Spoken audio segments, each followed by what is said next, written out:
All right. Good afternoon, good evening, good morning, wherever it is, what time it is, where you are at. We are glad you're here. I'm just Vince, and welcome to Gaming Tonic. I'm joined here today by my podcast co-host and incredible Twitch streamer. Devin Kronk. What's going on, guys? Welcome to another wonderful weekend. We are also joined here today by the wonderful Lady Bisky. How are you doing today? I'm doing great. I'm super excited. My name's Lady Visky. I'm a Twitch streamer. I'm a VTuber. Um, and I'm also a part-time judge, and I'm gonna take smite people to court, especially if they bother me in my lane. Not acceptable.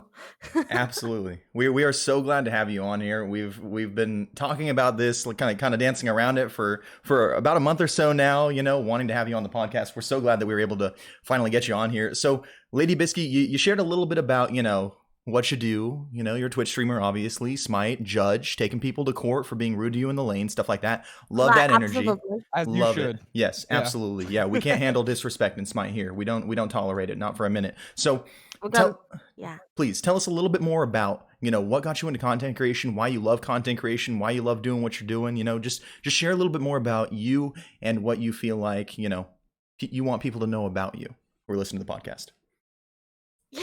So basically, when I was getting into Twitch, I had found a couple of streamers that I was really interested in. And there was a streamer, his name was Kitsune, and Mhm. he wore a mask over his face, a Oh, kitsune mask, and it was really like ambiguous to me, and I thought that was really interesting because he had this interaction with us that felt so personable, but at the same time he wanted to keep his own personal life private of other people, of seeing his appearance and having people talk about his appearance itself. And I think a lot of people have like a I personally have like insecurity issue, like myself on my physical appearance sometimes of growing up Asian. People would used to make fun of me because of my eyes and things of like that. So putting myself out there like on camera was never something like I wanted to do. Not that I won't ever do it, but it was just like something that like I didn't feel comfortable being judged on because of that insecurity that I held inside of me. yeah. Um so seeing somebody do that with a mask was so empowering to me. I was like, I could do something like that, like something really cool. I'm also an artist, so I do art commissions and stuff like that. And I was looking at different options of like, what could I do to put myself out there to create that mask that he presented at the same time as bringing my own skills into it. And so what I did was I created what's called a PNG tuber. It's Mhm. just a picture that's drawn of what you would create as a character, and you put it in the bottom right hand screen. I actually Um, remember that, like from early on in your stream. I was curious about that. I wasn't sure if it was like supposed to represent you or just cool art to be up there, because I'm someone who was super inexperienced in the VTuber community, honestly, until I met you and got to watch your stream more. Like I had no idea that it was nearly as big as it is. So like seeing all that stuff has been like really really cool to get into a little bit more, because I've actually seen a lot more VTubers now. I mean, especially in the Smite community since you started doing it. yeah, I've definitely seen the growth in Smite VTubers. I'm not gonna take credit, but Mhm. I have definitely seen and I've gotten some of my VTuber friends to come and join. So that's actually been really cool. Awesome. But I started off as a PNG tuber, and then I started researching it more. Because people would come in and they would be like, "Oh, you're a VTuber," and I'm like, "A what? Like, what do you mean? Like a VTuber?" And they were like, "Yeah, you're a VTuber." I'm like, "Oh." And then they would be like, "Wait, you don't move?" I'm like, "Well, no, I just like my little art characters up there." Yeah. They're like, "Why don't you animate her? Why don't you make her move?" And I was like, you know what? Like that would be kind of cool. So I started researching it more and I wanted to learn how to make the model. And I was like, I could draw my own model, no problem. And then I realized that rigging is what they call the animation of a 2D model. So you Mhm. take your PNG art that you have originally and you get it rigged, can cost you up to $200 to $300. Ooh. Oh, Oh, Uh, and I went, it's a little I bit. went, I'm just starting. I don't want to do that. I can do all the artwork on it. That's not the problem. But actually rigging it, Yeah. that's the issue. Yeah. And I had played in Unity before as a just like 3D blend shapes because I Mhm. played in a game called Second Life, Oh, okay. which is kind of like a VTuber simulator on Yeah. crack. Yeah. And I actually sold stuff on that game, creating items, clothing, and things like that using mesh shapes and blend files. And so I was like, Cool. wait, I know how to do that stuff. Lady So Bisky I even making mogul moves back in the Second Life days. Yeah, dude. Unbelievable. Wow. All right. That's awesome. Keep on going. Tell us more. so I was like, I can do that. I can create blank shapes. I know how to do the animation because I used to make like gestures and poses and things like that for Mhm. photography back on Second Life, and it's using the same file coding. So I was like, that's so cool to me that I can integrate that. So I wanted to look at maybe making like a video game character model versus a traditional 2D tuber because I feel like 3D models I'm able to integrate it more into things that I'm able to do. And I mean, for Especially anyone for Unity. who's watching live, like you can see she's moving around with her hands and stuff like that. I think traditionally, like the VTuber models are a lot more rigid. Like they stay in one place. Like maybe their mouth will be animated sometimes, but you'll like with your model specifically, and this is something I've seen that's mostly unique to you, and like VTubers I've come across with like hundreds of viewers, like high hundreds to thousands of viewers. Like they have like some of the more animated stuff and things like that I think they paid other people to do. And you did all of Right. this yourself? Correct. That's Unbelievable. nuts. Yeah. Yeah, that's nuts. Absolutely incredible. So Yeah, Phil, please. So, yeah, keep going. oh yeah, back when I used to struggle flipping people off. Do you have to do that very I, often? Flip people off? I I actually don't do it very often anymore because it was using this program called Leap Motion, and I have upgraded the technology from that. And I was so you don't know how excited I was when I bought this Leap Motion. Mhm. The only thing I could do was flick people off, and literally that's all I would do all day. Dude, I would just flick people off as a VTuber, and I would just be like, "Hey, I love you." Then I'd flick you off, and then they would come in chat, and they would be like, "Flick us off, Bisky," and I'm like, "All right, no Girl, problem." I got But you. like, Yeah. no problem, I've got you. But now that I've been learning how to do actual like animations and stuff and more full body motion tracking, using videos and stuff like that, I don't do it as often because I don't use a Leap Motion controller. Awesome. Middle finger is outdated. It Past I that mean update. sometimes we bring it back. There's been Okay. times, but I have to go get the Leap Motion. I have to get it out. I could just program it.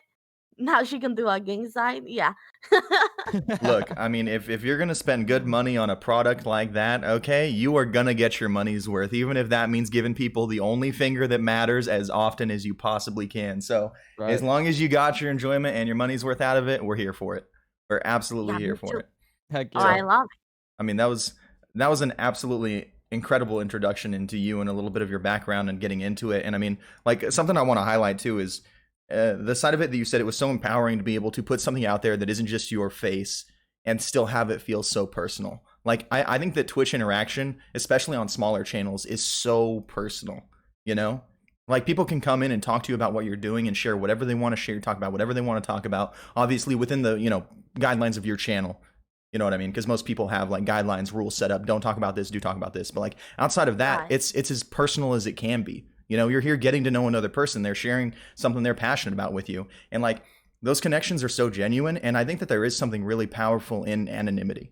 Because like a lot of people, they come to my channel, they see my face immediately. They know my name. My username is just Vince. Yeah. Right. And like a lot of people have been like, have you ever thought about like if you get bigger, consequences of that, getting doxxed, things like that. And I'm like, the fear is always out there, but I would like to think that the personal connection I'm making with most of my viewers is one that's really friendly and positive and warming and welcoming. Like I do my very best to be kind to absolutely every single person that comes through my stream.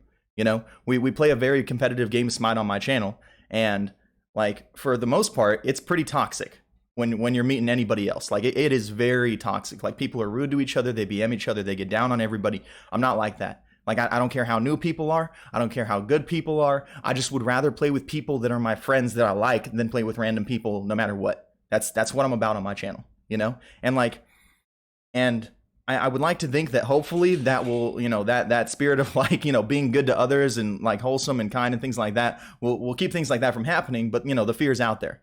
And I mean, believe me, if I had known about VTubing beforehand, I would have at least given it a shot. Because when you were like, I have insecurities about myself and things like that, I feel that so hard. Like, any day that I stream without a hat, I mean, there's people who come into my chat and they're like, hey, bald man. I'm like, okay, you guys are so original. Good God, we've never heard that in our lives. Right. You know what I mean? Because that's the internet. People are going to be out there and they're going to be mean and they're going to say what they want to say. And like you being able to find this way to still bring your content to such a broad audience, is absolutely amazing.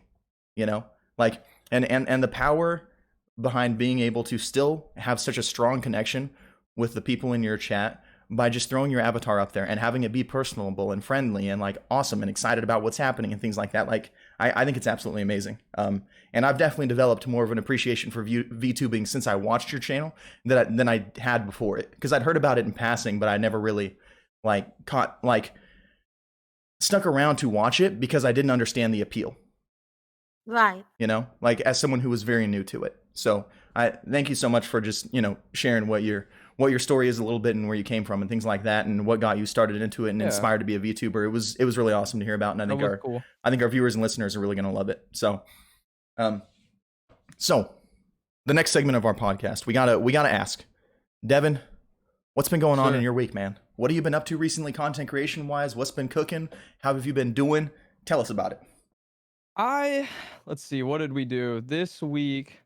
I played Valorant, some Smash. It was an all over the place kind of week for me. And then I took 2 days off on a Wednesday and Thursday for like personal stuff. But that the week before, since I guess we didn't do the podcast last weekend, I did a Super Mario Odyssey speed run, but it was a bingo card version of that. So What? like, yeah, there's this website and it generates like this bingo card that has different tasks from Odyssey that you have to do. And then it works like traditional bingo. You want 5 horizontal, vertical, or diagonal.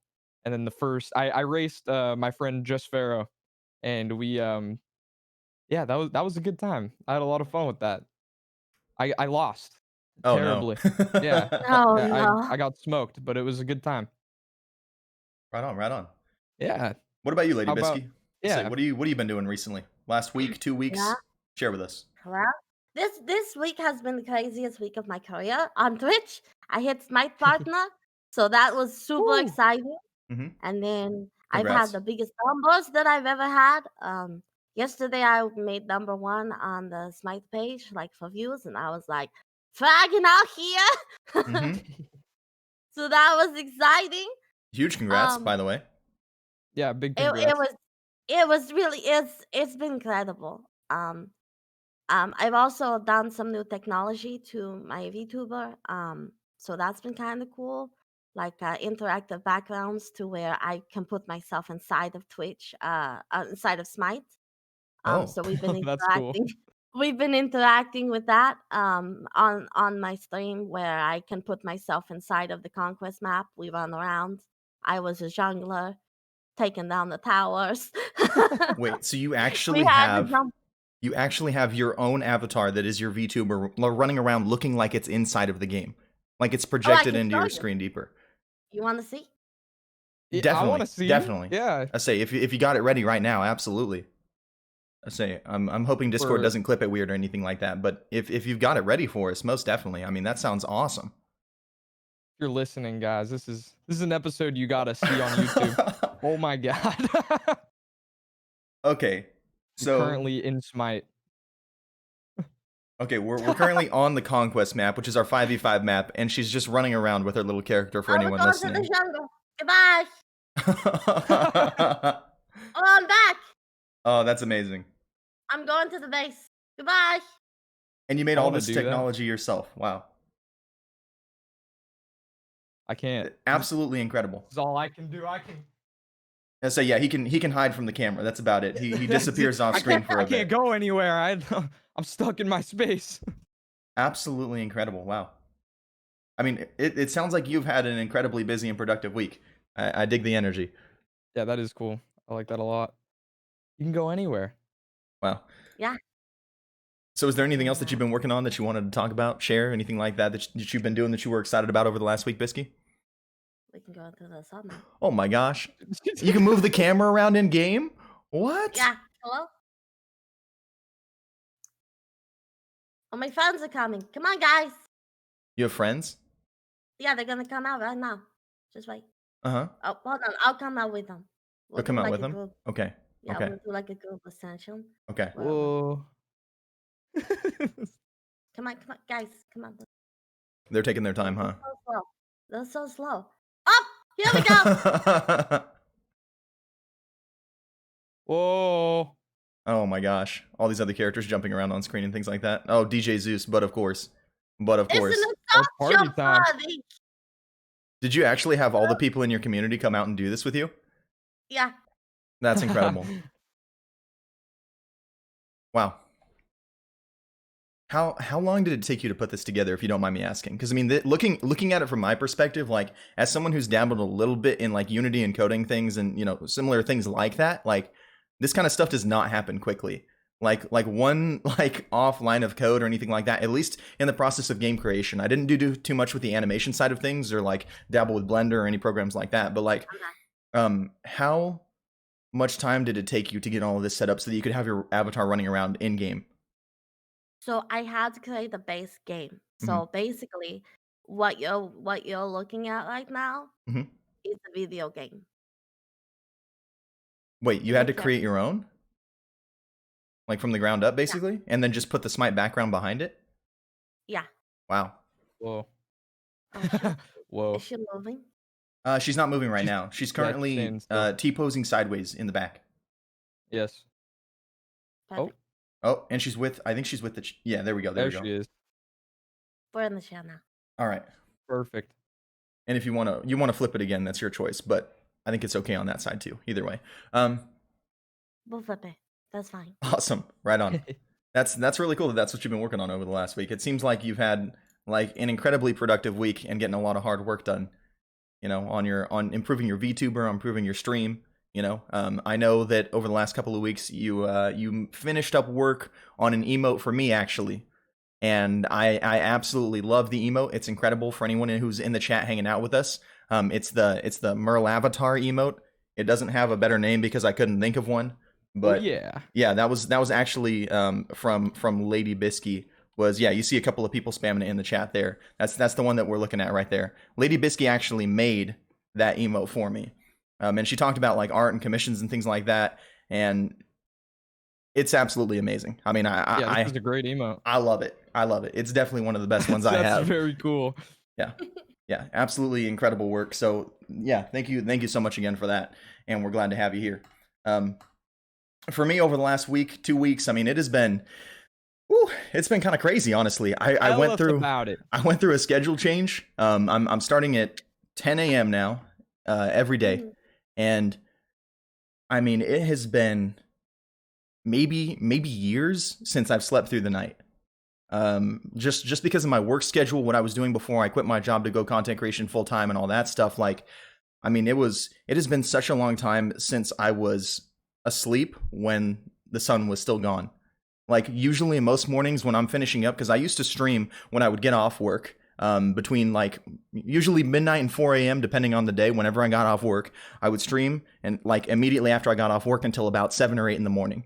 And then I would sleep for, as many hours as I could sleep, get up and go to work again at 4 p.m. And then after I quit my job, I was streaming somewhat in a similar time slot. I would go from 9 p.m. until about 3 a.m. in the morning. But I mean, if you're having a good day streaming and you don't want to stop because the numbers are looking good and things are going well for you, you're like, hey, push forward, and you keep going. And I mean, I'm up until, 6 in the morning streaming sometimes, and then you cut the stream off and you raid somebody. And I mean, like for me personally, when I raid somebody, I always try to raid somebody smaller than me, because I tell this to a lot of people. Like it was not long ago that I was like at the bottom of the directory with 4 viewers. Like we're talking December, nobody was watching my channel. Nobody knew who my name was. Nobody was excited to see me in another person's stream when I came through. Like, and I remember being there, And like, I want to reach out and help those people because I think there's so many people who are talented who deserve that recognition lower in the directory who will never get it just because the algorithm doesn't go their way or the numbers don't go their way, and discoverability on Twitch sucks, you know? Yep. So like, you know, so whenever I raid somebody, you know, at the end of my stream, I try to stick around and hang out for at least 1 to 2 hours. Like I do my best to be in there, and I'm talking with them, and I'm like, hey, how are you? I'm getting them conversating because I know it's hard to just talk to nobody sometimes, you know? So like just having someone in your chat asking you questions, talking about plays you're making, stuff like that, like it does so much for your mental state when you're streaming. Like I do my best to do that. So I mean, most days I was not going to bed until probably 10 a.m. to 12 p.m. Even after I quit my job. So I finally flipped my schedule, and now I'm starting at 10 in the morning, and or 9 in the morning. Let's say I think it's 10 in the morning. I think it was 10. Yeah, 10 in the morning. Let's say it's my schedule, and I'm going until 4 p.m. Pacific time. And like, usually, you know, sometimes I'll go a little bit longer. So, you know, yesterday I think I went a little bit shorter. I think it was just under it because I had a lot of stuff going on this weekend. We've got the 12-hour stream coming up tomorrow, starting at 2 p.m. because I hit 1,000 followers, huge milestone. Lady Bisky, I think you also hit 1,000 followers over the last week, right? Yep. Yeah, I mean, moving on up, and just so many things happening. I got a game key for Near Replicant that we're going to be streaming later tonight from Square Enix to do a sponsored stream. So that's huge, excited, and got that coming up. And then I also got confirmation from I think Gameforge is the company who's producing it here in the West. Yeah, Gameforge. But there's an MMO game called Swords of Legends Online. That looks kind of like Black Desert, but with actual PvE content and without like all the pay to win garbage that comes with Black Desert Online, if anyone's familiar with that game. But it's got like the real like action combat, like very Eastern MMO style graphics, like, and I'm huge hype for it. I had it pre-ordered anyways, and I saw that they were taking applications for content creators, and I was like, hey, let's do it, let's try. And they actually just reached out to me, I think on Wednesday. And they said that I got accepted into the program, and I was going to be a partner streamer with them when the game launches and have like access to beta and codes to give away and stuff like that on stream. So it's exciting times. That's so huge. Some big stuff going on, you know, on the streaming side. And I mean, anyone who's been on the podcast for any length of time knows, like, I'm a fiend for MMO games. Like, I love them. I love progression. I've been playing World of Warcraft since I was 10. I played EverQuest before that since I was 6. Like, I live and breathe MMO games. I love Smite, but man, like, yeah.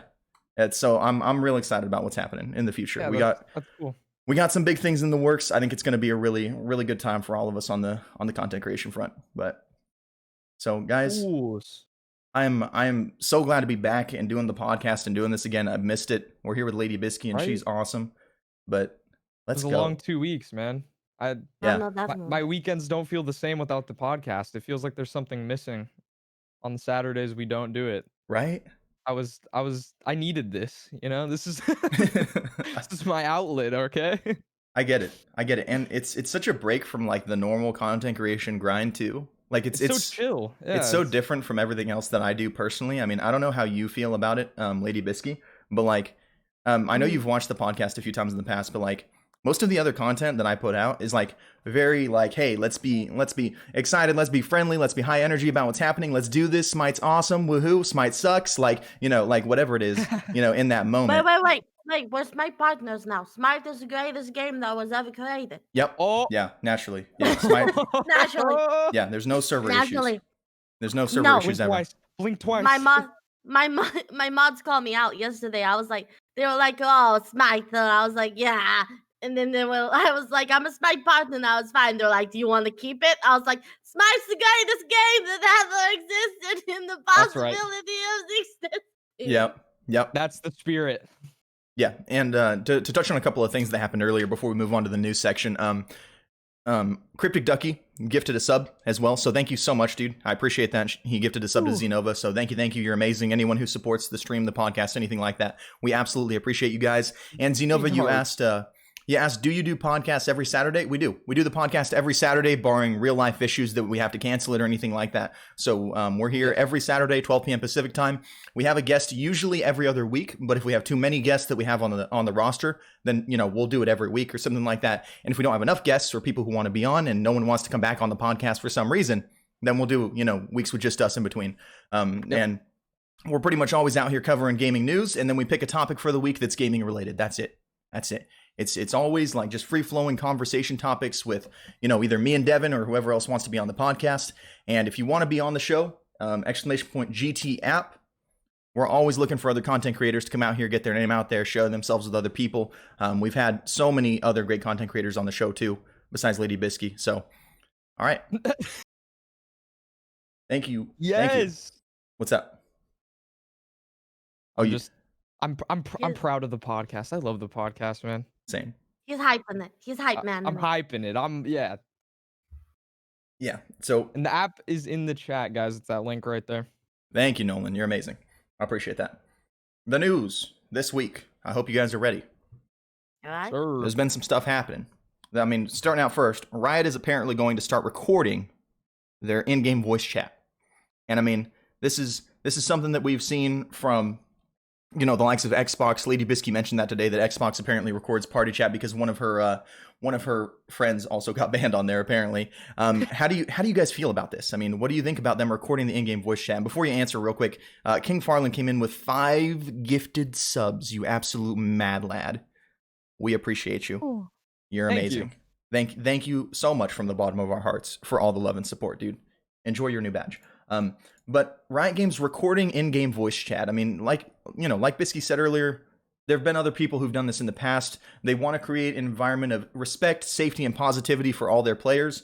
I mean, Devin, how do you feel about this? I know you play Valorant often, so give me your thoughts. I don't think it's a bad thing.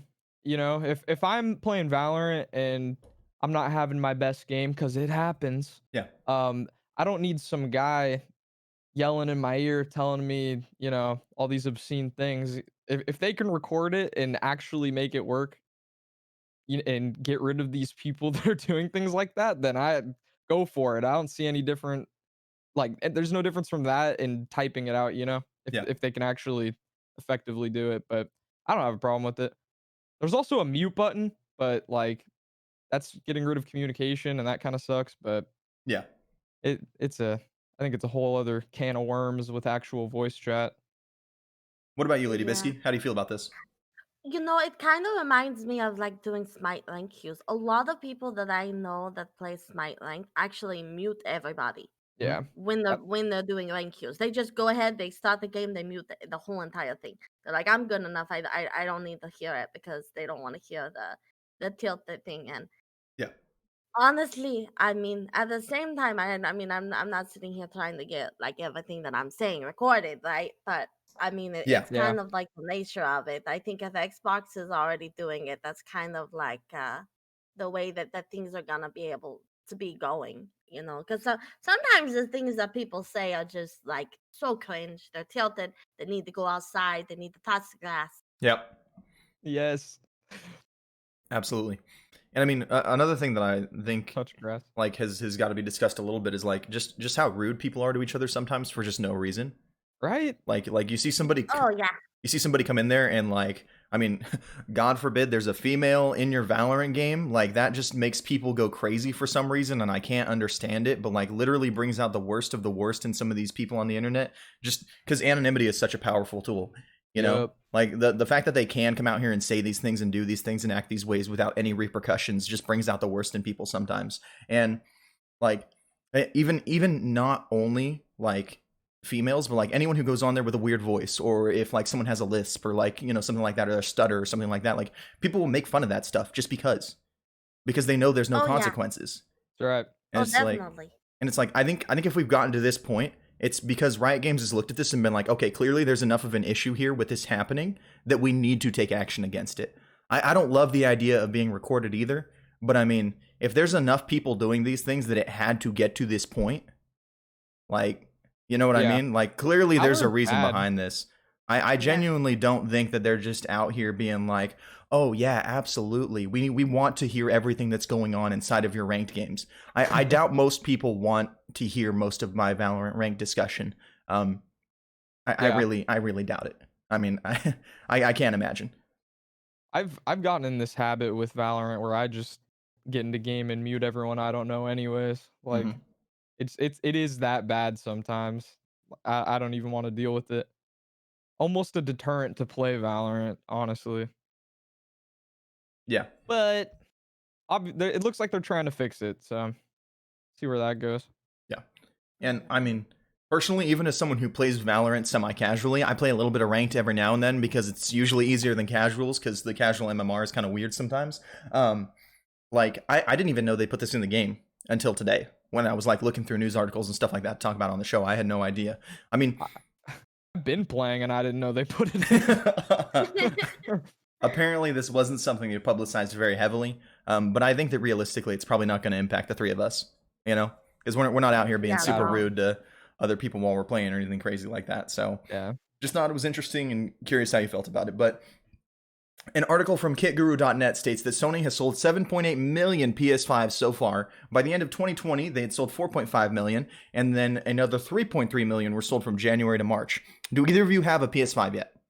Nope. Yes, I do. Oh, Oh, you already Yeah. have a PS5? Okay. I do. How hard was I it to get? pre-ordered it. You I pre-ordered? you pre-ordered it. pre-ordered it too? Yeah. Whoa. Wow. Yeah. Have you played any games on it yet? No. Okay, but hear me out. Hear me out. Okay. Okay, go ahead. Okay. I didn't have a computer yet. And so Okay. I wanted to play Smite with my friends that were playing and some other games. And I was like, I need something to play it on. And I had a little bit of extra money, and I was like, what if I just buy the PS5 and then I don't buy a computer? I have a console, it's not as expensive. Yeah. And then I bought it and realized that I'm bad at console. And I still probably needed a computer in the end of things because I wanted to use it for art and stuff. So then I was like, I'm going to sell the PS5 and use the money for a computer. Wow. And then I got parts for the computer for Christmas for my family. Yeah. And then I was like, oh. And then I still plan to sell the PS5. It's still in the box. Yeah. But it's here. You have But a I am PS5 still in the box, untouched, that you pre-ordered. Wow. I yeah. mean, that's amazing. I think they're still incredibly hard to get a hold of, to be honest with you. How much are you selling it for? I don't know. I'm gonna send you a DM after this podcast. Okay. I mean, we already have people in the chat who are trying to come up on it, so we're not surprised. Clearly, there's no shortage of desire for PS5s, and that's what I think is so interesting about these numbers. Is I think the numbers that have been sold on PS5 so far are hindered only by Sony's ability to make as many PS5s as they can. Yeah. I mean, we've all heard about the chip shortage for, GPUs for PC parts, things like that. Chip shortage for even CPUs potentially coming up soon in the future. And I imagine it can't be hard with all the stuff with COVID going on that production isn't running as fast as usual, So it's going to be hard for them to continue to keep up with the demand. And I mean, we're looking at the GPU shortage potentially pushing into 22, and experts now even saying that it might extend into 2023, but I'm really hoping it doesn't go that way. And I'm looking at that and I'm like, how does that impact consoles too? Because obviously there is a GPU inside of your console. I imagine it's going to be tough for the manufacturers to keep up with the production on these, assuming that things don't start to get back to normal as people start taking the vaccines and stuff like that. So, I mean, I know you're not hit too hard by this as someone who has a PS5 already and is looking to sell it because you've never played it, Lady Bisky. But I mean, Devin, how do you feel about it? I mean, I have a PC. At the end of the day, it's not too much of a hit to me. And with Sony finally starting to release some of their exclusives onto Steam and all that, like I feel like patience is rewarded anyways. Like those games that are coming out, I'll probably be able to play at some point, hopefully. Yeah, but my DMs are open. If you have any offers for the PS5, willing to take it. There we go. I still want it. What about you, Bisky? What do you think about this? Sales numbers, the current landscape of buying a PS5, anything like that? I mean, I just think it ties into a lot of different technologies that are becoming increased. Zinova, she's in the chat. Her and I talk about it all the time. That Twitch growth, I've never seen so many people hit partner on Twitch before at a period of time. And I think it's because of COVID in general. More people are spending time on Twitch. More people are spending time at home. So they're wanting different avenues and outlets of things to do. So I don't think it's surprising that Sony has so many sales like this recently, just because of Yeah. how much growth and other things that are online have spiked and increased. Yeah. And I mean, you talk about how you've never seen as many people hitting partner and things like that. And a lot of people were like, "Oh, well, whenever COVID's over, all of your Twitch growth is going to drop off." And I think that people are really overestimating how hard it's going to drop off, because something that people didn't take into account is how many of these people have now grown so accustomed to living so much of their life at home. Like, you're always going to have the people who are more excited to get back out there, but like, even for me personally, Yeah. like, I have so much more social anxiety, just the idea of going out in public now, like, and being around other people. I mean, I went to the store to Barnes and Nobles with my wife the other day, because she wanted to go, and I was so nervous the whole time just being around that many people again. Because for the last like 12 months or so, like, even before I quit my job, like, my life was wake up, go to work for 8 to 12 hours depending on the day, and then come home and stream and then sleep. And that was my Right. life. I didn't have time for anything else, because I was really pushing into this and was determined to make it work. And like, being around people and out and about and stuff like that, like, I have so much more social anxiety now than I have in my whole life. I mean, I love being around people. I love talking to other people. That's in my nature. And even still, like, the thought of going to the store sometimes, I'm just like, gosh, I don't know if I have it in me to go to the store today and be around people like that, Right. And I think Yeah. that a lot more people now are so much more accustomed to, having these friendships online, to, having, this time to just sit down and watch Twitch and like experience that connection with whatever they're watching. And a lot of people have grown really used to that. And I don't think that people are going to have as easy of a time breaking away from that and going back to the real world as they think they are, honestly. So just some really, really interesting stuff about like the growth of Twitch since COVID's happened, the growth of gaming since COVID's happened, and PC gaming building, all of these things. I mean, it's a landscape like we've never seen before, honestly. Right. Yeah. So Mario Party has added So online Mario modes. Party. That was one hell of a transition. I mean, I looked at the next thing on the docket. I was like, there is absolutely no smooth way to go out of a topic so deep into Mario Party. But Lady Bisky and I actually had the pleasure of trying out Mario Party's online mode last night. And Oh yeah.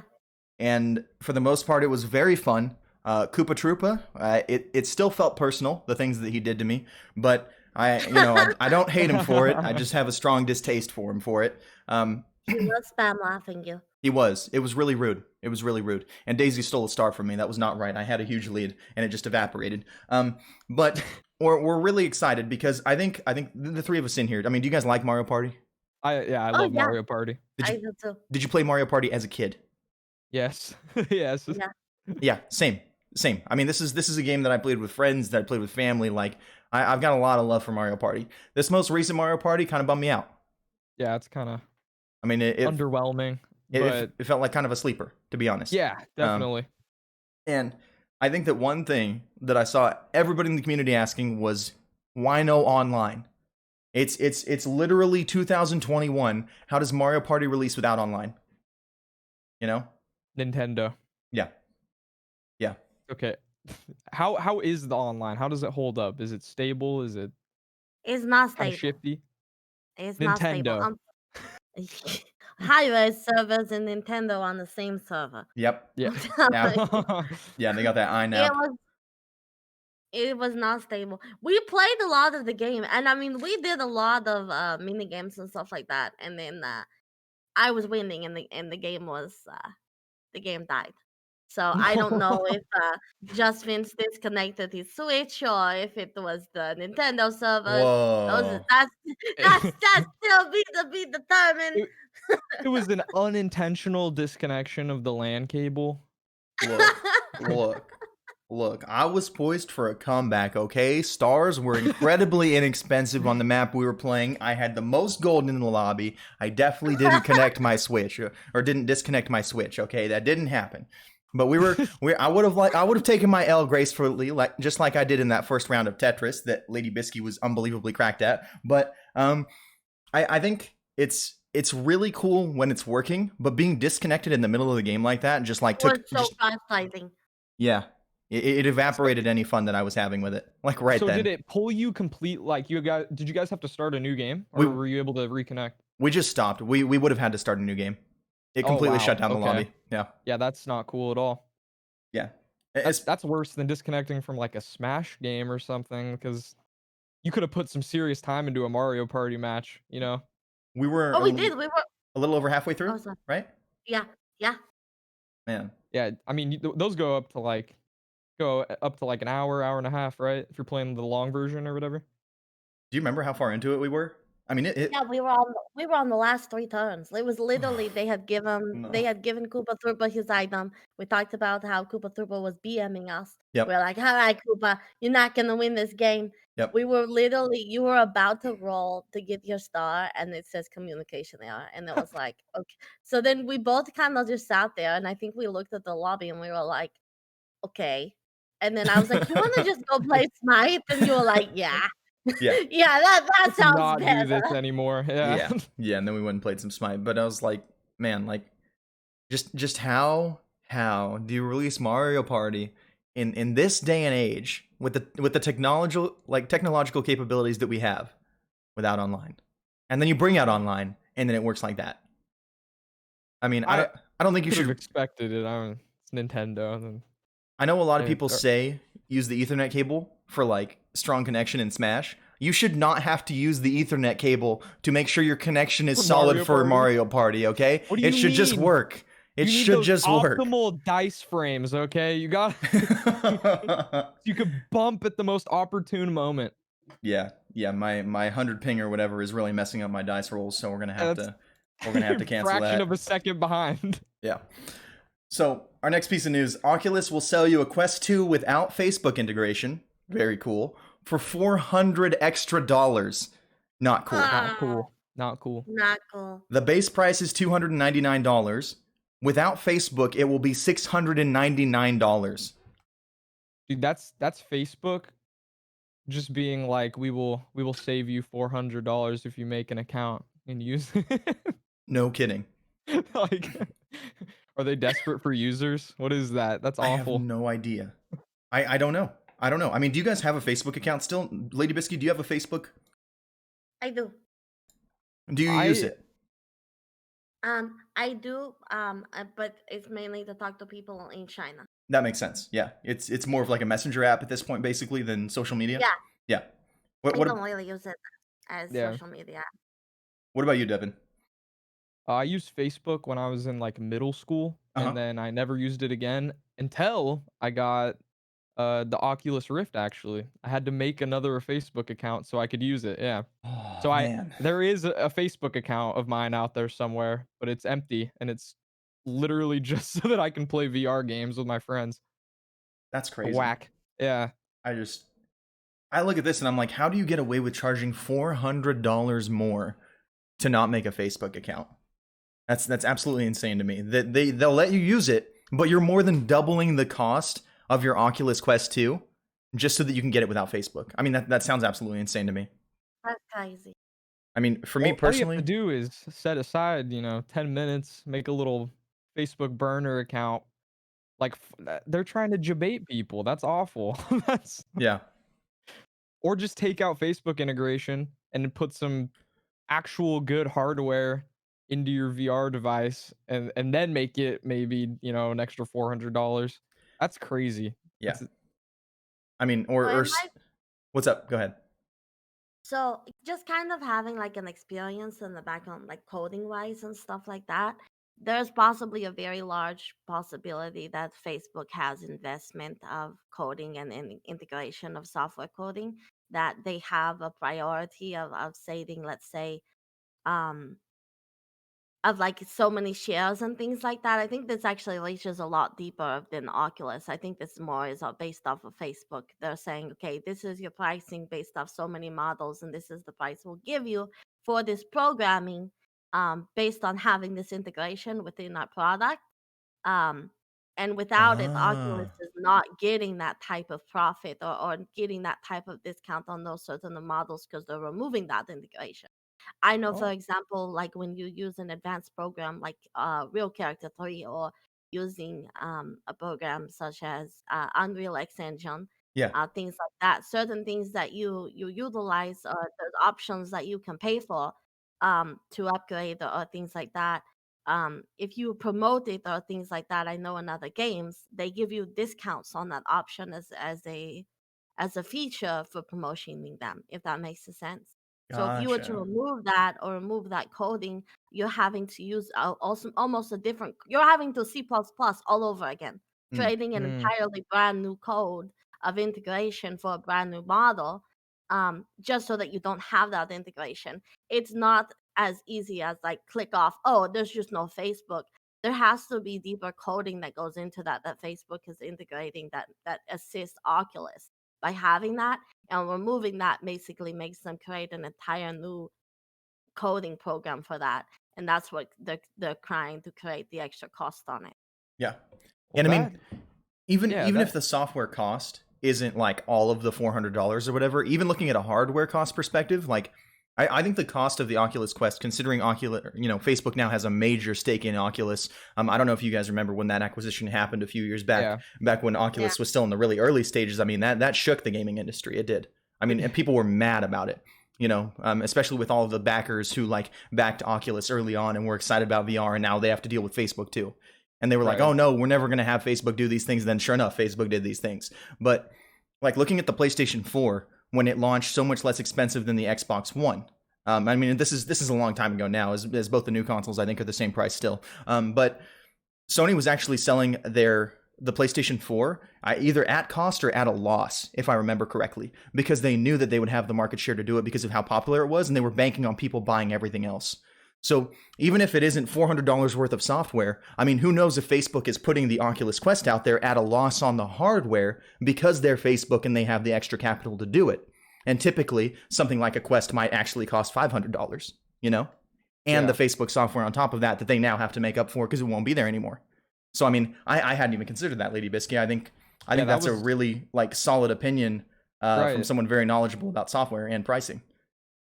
I'm happy that we spoke about that news piece with you here. I wouldn't have gotten that perspective. That was cool. Yeah, Makes a lot more sense now, actually. yeah, and it's definitely really easy Still frustrating, for but people to come out here and be like, "Boo, Facebook," you know? yeah, yeah, Yeah. No, definitely. Yeah. But a lot of people never get to see that business side of it or even think about, just the cost of operating something like that. So, and speaking of cost, Activision Blizzard CEO Bobby Kotick agrees to half his salary but could yet earn more. And that was an article from Video Games Chronicle that was talking about that. And I mean, the he boys was back. making how much before? Let's say you It have was the like numbers off the top of your head. it was 1.7 million, I Ooh. think.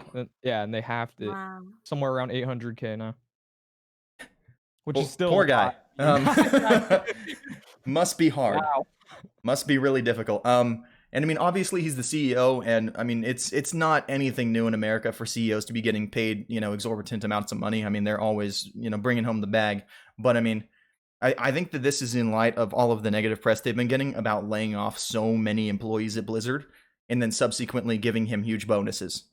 Yeah, Yeah. I mean, that's the right. biggest issue I see with it. Blizzard is already a shell of what it used to be. I mean, we saw Jeff, Jeff Kaplan just recently leave the Overwatch team. One of the most Goodbye, Jeff. recognizable faces at Blizzard currently, and one of the remainders of the old guard for people who are Yeah, familiar with old Blizzard. And I mean, I think that's kind of a statement about where Blizzard's at now and where they're going. That like, they did cut his salary in half, and then they still fired a whole bunch more people from Blizzard Activision. So, I mean, is this change going to mean anything for the employees below? I mean, what do you think, Lady Bisky? I mean, I don't think it's gonna be any different than what you see in a lot of different CEO cases, not even outside of gaming. I just think that they're trying to make it look good at the same time, but then they're trying to rearrange things as incentive bonuses. So it's like, yo, wow, I took half a salary, right? And that's the part that they're gonna promote.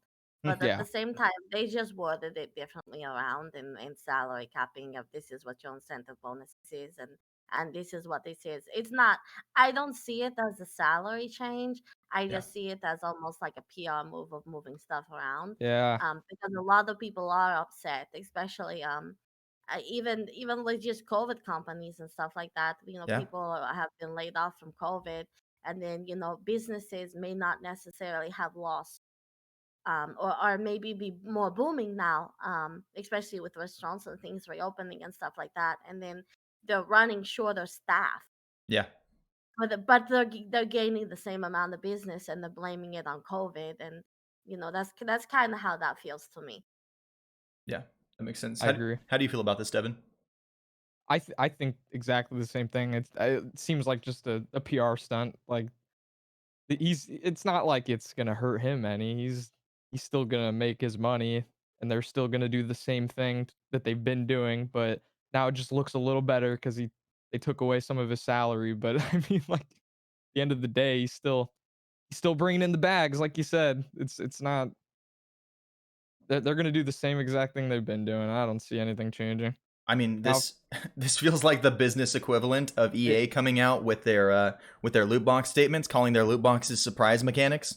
yeah. Oh, Honestly, like Just a that. weird like twist on the truth, kind of like Exactly. Yeah. Exactly. yeah, He's taking a cut. He's just getting the money later, and we're gonna call it a bonus. Yeah, bonus. Right. yeah. And like something that's been really popularized nowadays is making less people do more work. And I mean, this isn't something that's new or innovative, but I mean, I think a lot of companies are realizing just how much extra dead weight they had in a lot of these companies now that COVID's hit, and how they're still able to operate in some cases with a much smaller staff, and even with staff working remotely.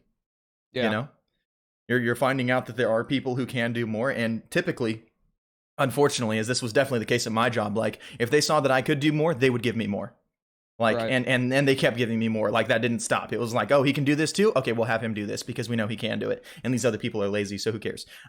Like and it sucks. Like Yeah, that's tough. I mean, it's it awful. puts you in a position where you either have to like limit yourself and not look as good as you are in order to keep yourself from getting that work, and then potentially getting let go because someone else is overdoing themselves, or you're gonna overdo yourself and you're just gonna get burnt out and have to deal with that.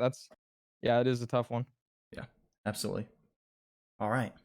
Well, that wraps up our news section for this week. I think we already had quite a few awesome things that we got to talk about, but I'm really excited to talk about today's topic. I know that we have a lot of people who are either in content creation themselves or heavily involved in the Twitch scene in some way, whether as a viewer or a mod or something like that. And I think anyone who's a part of that, group will find some value in what we're talking about today. We're talking about growth and finding your niche on Twitch. Ooh. And No. perfect. And it kind of rhymes a little bit, and I really vibe with that. I like that cadence. I thought it sounded nice. When I thought of the title in my head, I was like, this is a banger. We got it. All right, that's on lock. Yep, we were ready. So starting off, getting right into it. Devin, what is your niche on Twitch?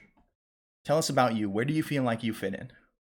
I would probably have to say just I like doing like challenge type stuff and a lot of variety stuff. That's kind of where I think I lay in the Twitch world. Yeah. I've experimented with pogo stuck, getting over it, uh Jump King, Mario Odyssey speedruns, that kind of stuff. I like to push myself in that way. And then I also, I like doing whatever I feel like doing. If I see something on YouTube, uh, and I get inspired, then I'm like, I'm gonna do that on my stream now because that looks fun. But then put my own little spin on it, Yeah, And then absolutely. like Yeah. for tier lists, it's not like I'm the first guy to ever do a tier list, but I've seen people do them. They look cool. I try them out myself. People get mad at me. It's great. Perfect. Yeah, Yeah. we love it when our viewers get mad at us for content. Absolutely. I say. I mean, and I mean, for those of you who aren't familiar, there's in Smite, there's the Smite Pro League, which is a bunch of teams under like high res, technically the organization that are players who are paid to compete at the highest level of Smite, basically. And one of those teams is the Bolts. And Lady Bisky, I mean, you can see, I think her sweater that she has on right now, is that a Bolt sweater, if I'm Yeah, not it is. mistaken? That's the Bolt Sweater best team in the SPL. Hello. Yep. Yeah, baby. Yep, absolutely. Lady Bisky is the president of the Bolts fan club, and she captains them all the time. And on her stream last night, I was like, okay, so if you had to root for one other team, who would you pick? You know what I mean? Oh no. And obviously, she hated the question. Obviously. Like she's like, no other team. I would rather die. There's no other team for me than the Bolts. You know what I mean? But like if nobody is out there to say questions like that nobody's gonna like the answer to, then like then what? You know what I mean? Like sometimes you need a little bit of that controversial content just for the memes, just for the lulz. It's not for everybody, but I mean some people are into it. It might hit a different audience. And everybody loves to disagree and give their opinion because they think their opinion's better. Everybody loves it. Not in my chat. I like Not in it my though. chat. I start both people in the Bolts fans. Literally nobody. Not here. Literally not a single Not person in Bisky's chat. Absolutely Disagrees. Yeah, no, not a single person. I'll say I can't ignore this question. Oh, well then, Vince, when are we shaving the beard? Literally never. Nobody will watch me. Let's say. Okay. I've never known you without a beard. I couldn't see it. You actually have. Have I? Early Apex days. Clips from my early Apex days. There's another streamer. But you were still like 5 o'clock a little bit, right? Like it wasn't. Yeah. There was a little bit of shadow there, but like not nearly as much. Like early Apex, there was none, and that was bad. But there's another streamer named Agent Popo, and whenever he shouts people out, they play a clip. Like he plays a clip on his channel, and I still have clips from Beardless Vince Apex days way back in the clip directory, like way back farther than I'm willing to scroll to get rid of these clips. They're there, and like I swear, half the clips that come up, he's like, "Yes, Beardless Vince," like he's all excited about it and throwing a party. I'm like, "You gotta be kidding me!" Okay, it looks so much worse. Okay, but Lady Bisky, where do you feel like your niche is on Twitch? I think I'm still trying to figure that out, honestly. I thought it was gonna be Smite content, and I love Smite. I think Smite is one of my biggest games that I play. But I go back and forth definitely on it because some days I'll be like, I make more views off of Smite than I do, and then last night I made the most views I've ever made, and it was on Smite. So it was like, it was different. I think my niche is just kind of having an out there personality. People tell me that I'm funny.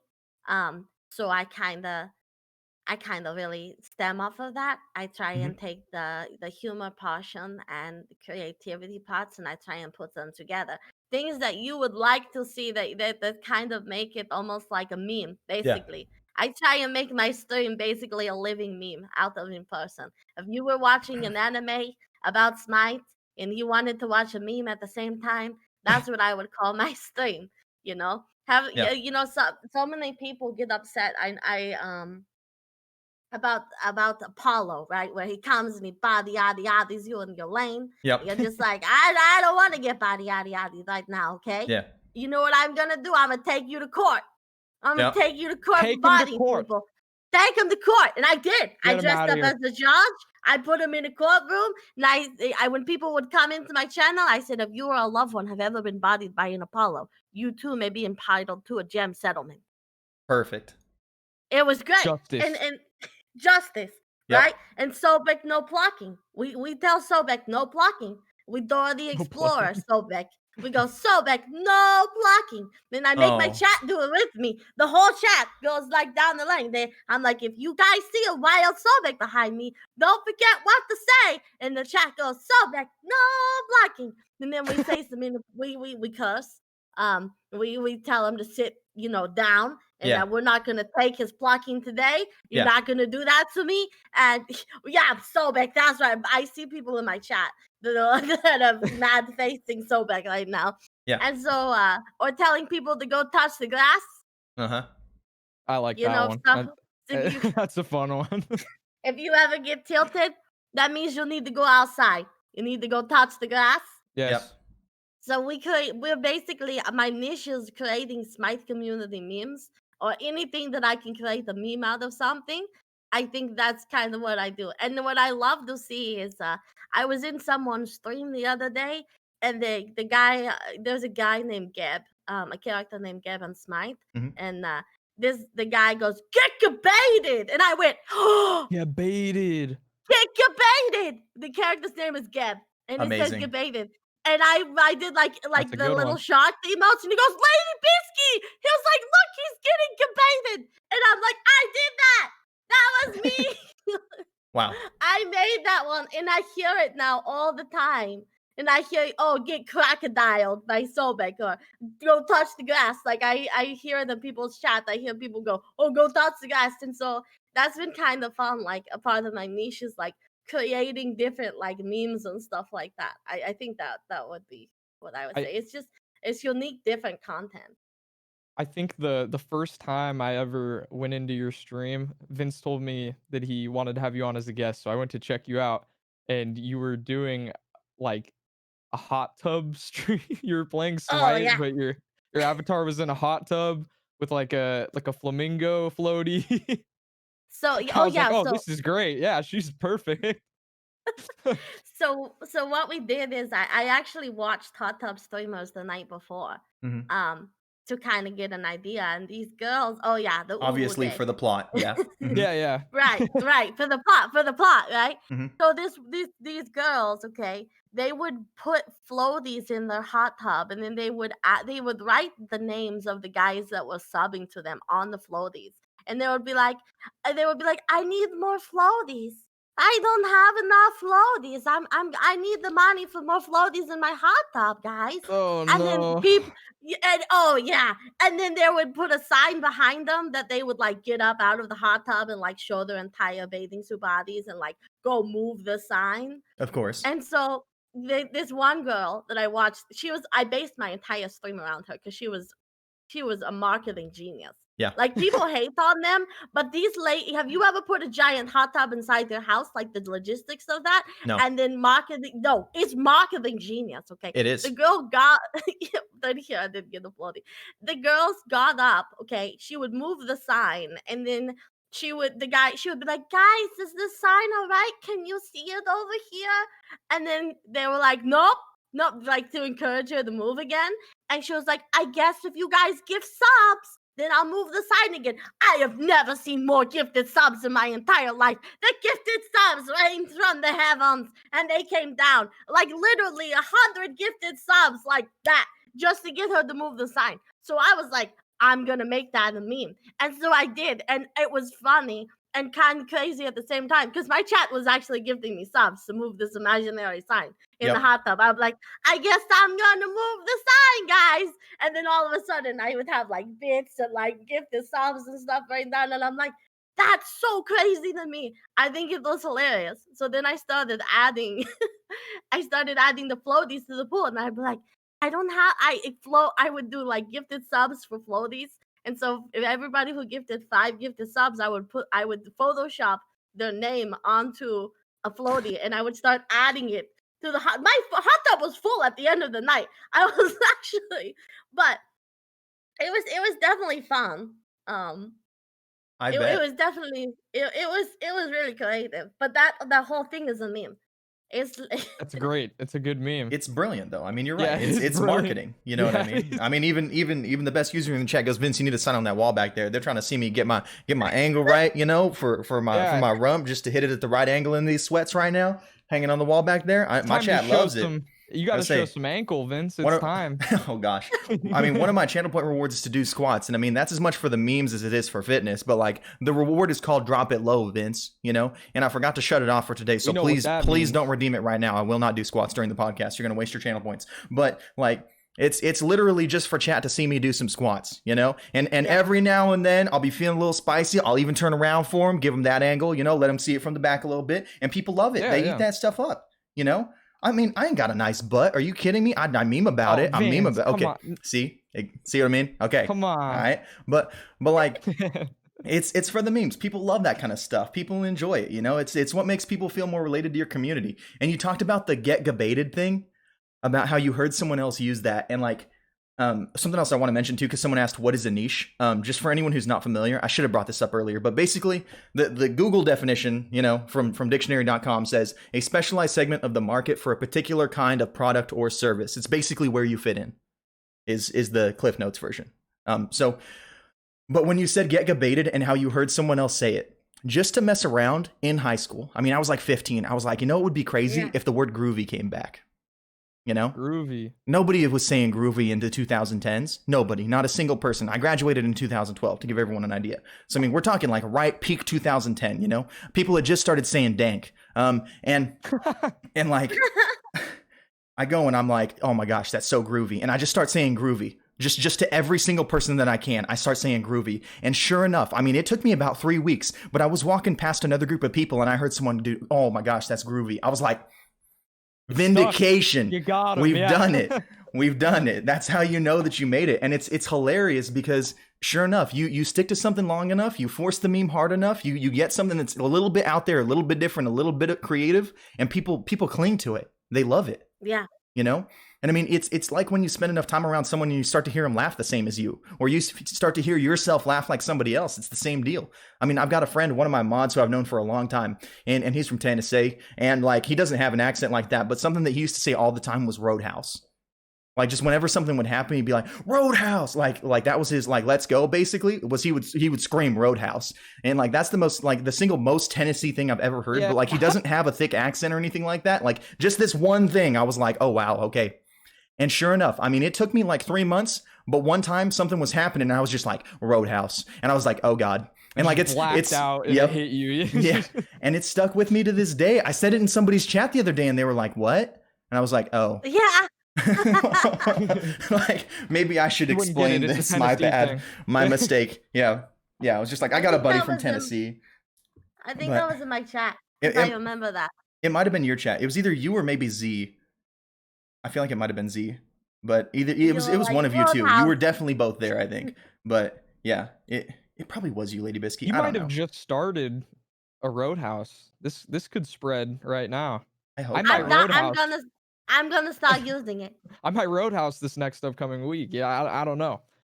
You got me thinking. It's in my brain now.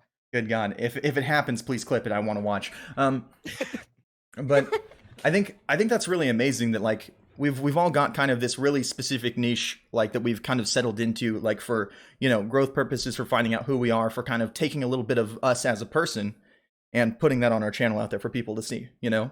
Because like even like talking to you in casual conversation, Biscuit, you're definitely a memer, you know, definitely. Like you definitely like you've got that sense of humor about you. You're very like on the pulse of like just hot stuff that's happening right now. You know, the hot tub streams, you or someone you know who's been injured by Apollo may be entitled to compensation. You know what I mean? I mean, that's a commercial that's been a meme for a long time, you know? Like that's at the end of like all of those. Justice. Oh, if you were someone you know suffers from what mesothelioma, I don't know what. Yeah, you nailed it. First try. Yeah. Let's go. I mean, that's Roadhouse. That's been a meme for Roadhouse. No. Not like this. It's been a meme for such a long time, you know? And I look at things like that. I'm like, that is an amazing place to fit in. And someone in the chat goes, "What's your quiche, Vince?" Oh. I actually don't like quiche. I think breakfast dessert is weird. It's basically a breakfast pie. But my niche personally, and I've talked about this with both of you, I think a little bit at length, but like for anyone who's not familiar with me already, like I think that there's a lot of people on Smite who are terrible at reading their chat. And even the people who do read their chat, they're even worse at interacting with their chat, you know? Like when somebody comes into your stream and they're like, hey, you know, and you look at them and you're like, hey, and then you keep playing your game. You know, like there's so little personal connection there. Like every time somebody comes through my chat and they say hello, I'm like, hey, how are you? What's going on? Do you play Smite? Like I'm asking them questions because I want to get to know them. Because the most fun part about streaming for me and about like playing games for me is getting to know other people. I love other people. Like everything that I do is in the pursuit of, you know, doing something for other people. I feel the absolute best when I'm like helping others, when I'm making other people happy, when I'm making somebody smile, when I'm being entertaining, like doing what I can for others. So I want to get to know these people that are here. That's what I love about streaming is the connection. You know, my gameplay isn't the best. You know what I mean? I'm not absolutely incredibly cracked out of my mind at Smite, but I do love the game and I love the community. And I think that there's a real like hole in the center of the community around being good to people, being inclusive, and also just connecting with these people. Because most of the time, like I'll go into people's streams who have like 400 viewers or something like that, and the chat's almost dead. There's a couple of people who comment on what's happening and the streamer ignores it anyways, you know? Like the few comments that do roll through. And I mean, I want you to matter You know, when you come into my stream, I want you to know that you matter Yeah. to me, that I appreciate the fact that you're there, that I find value in the fact that you took time out of your day to come into my stream and be there. So, like, I think that my niche is not only inside of the Smite community, but in general, just I think that I do a killer job of reading my chat and keeping up with people and caring about them. I think that that's something that, like, when I was watching Smite streams, I was like, where can I fit in here? And I think that's where I fit in. You know, even the people who are community focused streamers, they miss a lot of what's said in their chat. And I mean, when I'm offline, even like I'm responding to messages on Discord to everybody. I'm talking to people in my general chat. I'm discussing things. Like I'm active with my community.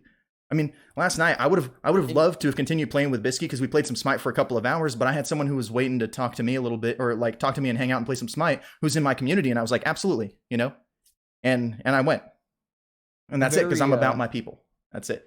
Yeah, you are. Oh, yeah. And I was gonna to add on to that, a very slept on part about Vince is that even when he's not streaming, he's just as interactive when he's in chat. Like whenever he comes into my stream, or if I ever see him in anyone else's stream, like he's always talking to them as if like he was the streamer almost. Like he's starting conversations and getting everyone going. Like that alone is very special.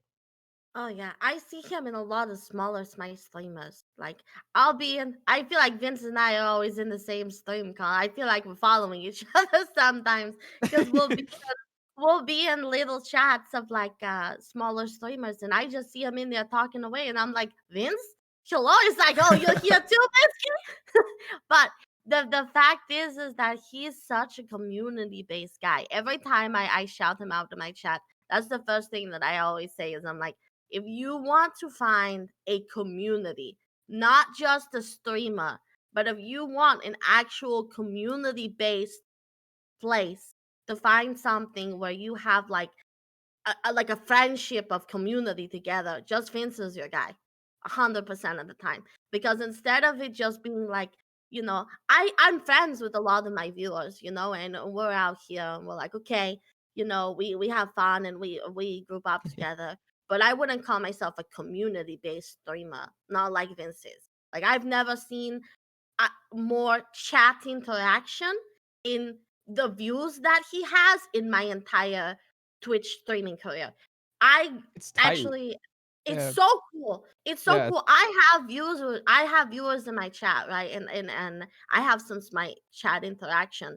But if you look at my views and you look at Vince's views and you look at his chat is like incredible. This man got everyone in chat talking. Everyone in chat. There ain't no lurkers in Vince's chat. Not really. No, I think that's incredible. Sometimes, not that I'm not appreciative of the people that do lurk me. I mean, I love my lurkers. And I don't want to say that. Love you, but lurker. We love lurkers here. But I really think that's so cool that I would say that 80-90% of Vince's chat, like the people that watch him, don't lurk. They actually want to communicate and talk to him and actually take that opportunity to chat with him. So when him and I had talked about collabing, I was like, absolutely, because I want to figure out a way to integrate that on my side. Like how to get that community interaction. And Vince has like this special way of communicating with people that kind of draws lurkers out of that lurk mode and bring them in. Yeah. Agreed. Ooh, thank you guys. I'm flustered. I'm sitting here like, guys, please stop talking about me. Good God. Okay, like just getting all embarrassed out here. But like, and I think that you're right, and that's something that like has been a part of me for as long as I can remember. I mean, I talked about in high school a little bit, but like, I was definitely that person who walked around to. I never ate lunch. I just walked around to every single group at lunch and hung out with them and spent time with them for a bit. You know, like it was all about just getting to know people and seeing how they were doing because I just genuinely care. You know, this isn't something that I manufacture. It's just something that's a part of me that I decided to publicize. You know what I mean? And I think that's why it works so well, is because I recognize that this wasn't something that I wanted to be, because for a long time I was trying to play as good as I could. I mean, I considered playing Smite competitively for a little bit back in like 2013-14 when it first came to Xbox. I was trying to get in on the console side. That was actually where I started streaming, and I was like, I'm going to be really good at Smite and play really hard and do really well. And then I moved on to PUBG. And I mean, I was playing PUBG and I wasn't like on shroud levels by any means, but I was to the point where I was getting like 5 to 15 kills a game, every single game on PUBG.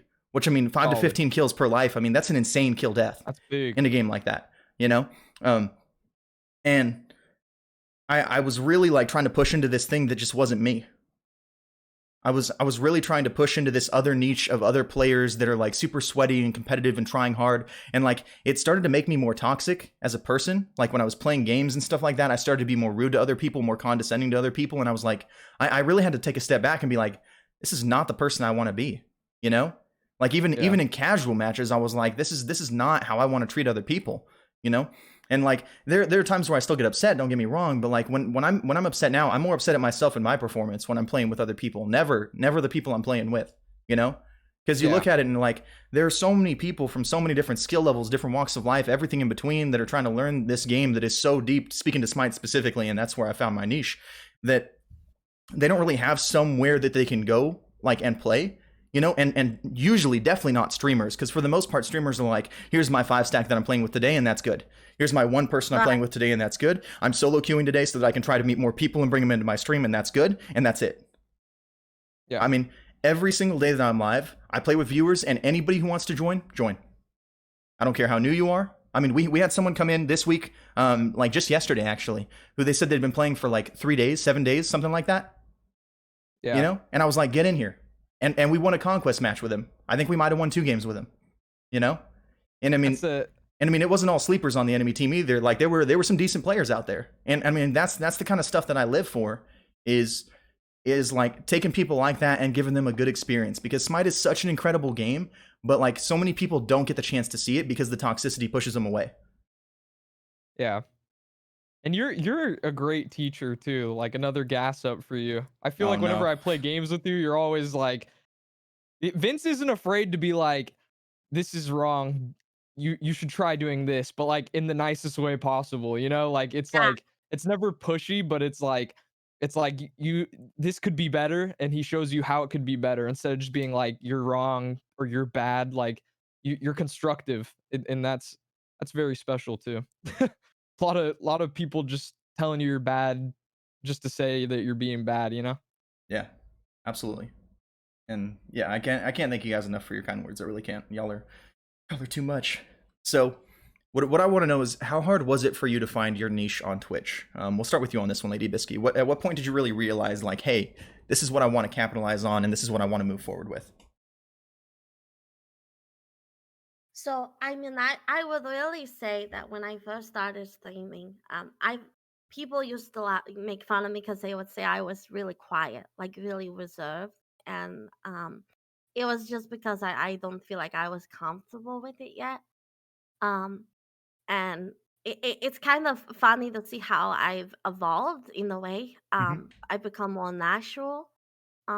Even just in bringing my personality out into Twitch, because I feel like VTubing is a niche of itself and Smite is a niche of itself.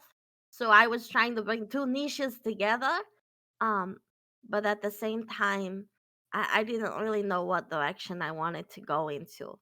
Um, so it was difficult for me to try and figure out a strong balance. You know, I streamed for a long time to this 4 or 5 people. You know, you were there. You have my founder's badge Yep. in my chat. You were there from the beginning, and Yeah. you know it wasn't always meme fest, Yeah. right? It was.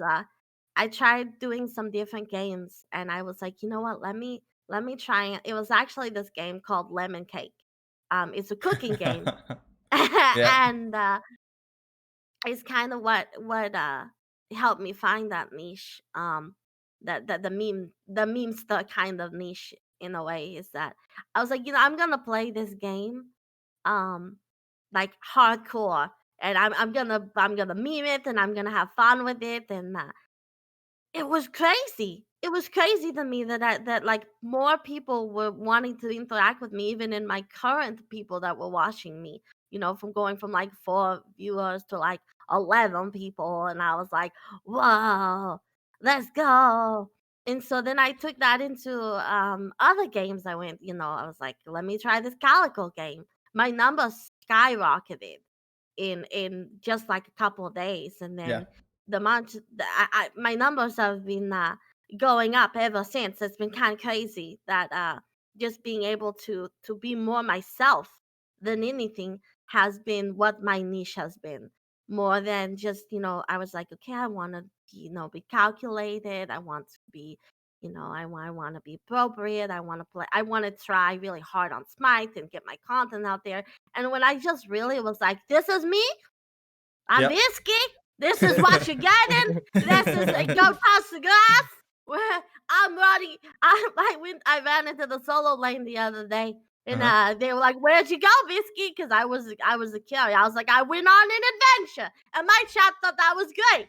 And Yeah. it's just like I'm so unapologetically just doing whatever I want. Doesn't matter what it is, and like it's kind of hard because it's so memey to say just be yourself, just be you, just be your own personality, be just naturally yourself and positive to people, um and you'll get and gain more success that way. But honestly, that's the best advice anybody can give you. Not the Yeah. stream for 17-24 hours, Yep. not the if you grind it out and grind and grind and grind.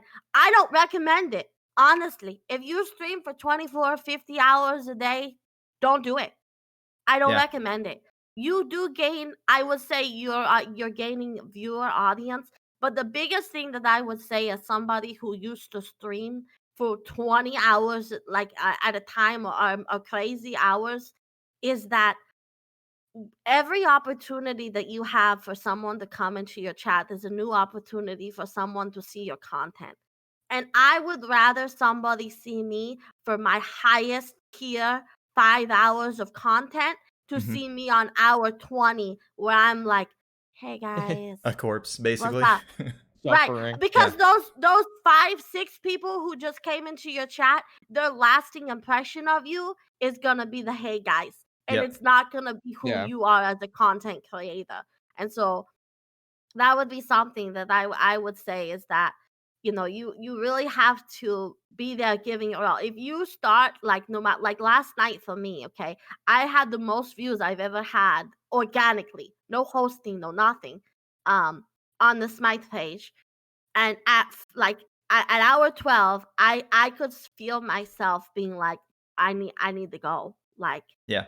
the content that I'm providing right now, like the opportunity that I have is crazy. Like, of course, I want to provide content and get more people in here because that was how my growth was going, naturally progressing. But at the same time, it was like every single one of these people that are coming in there are not getting the top tier quality of content that I would want to provide to them. They're getting this forced content that I'm trying to create just because I want the exposure. And Yeah. it's not even truly the exposure that I wanted. Yeah. Yeah. And it was at like such a different hour than you usually stream on top of that, you know? Right. All the people who are coming in right then might not be there when you usually start your stream in midday. You know what I mean? So Correct. there's a lot of things to consider when you're out there trying to push yourself a little bit farther than you usually do.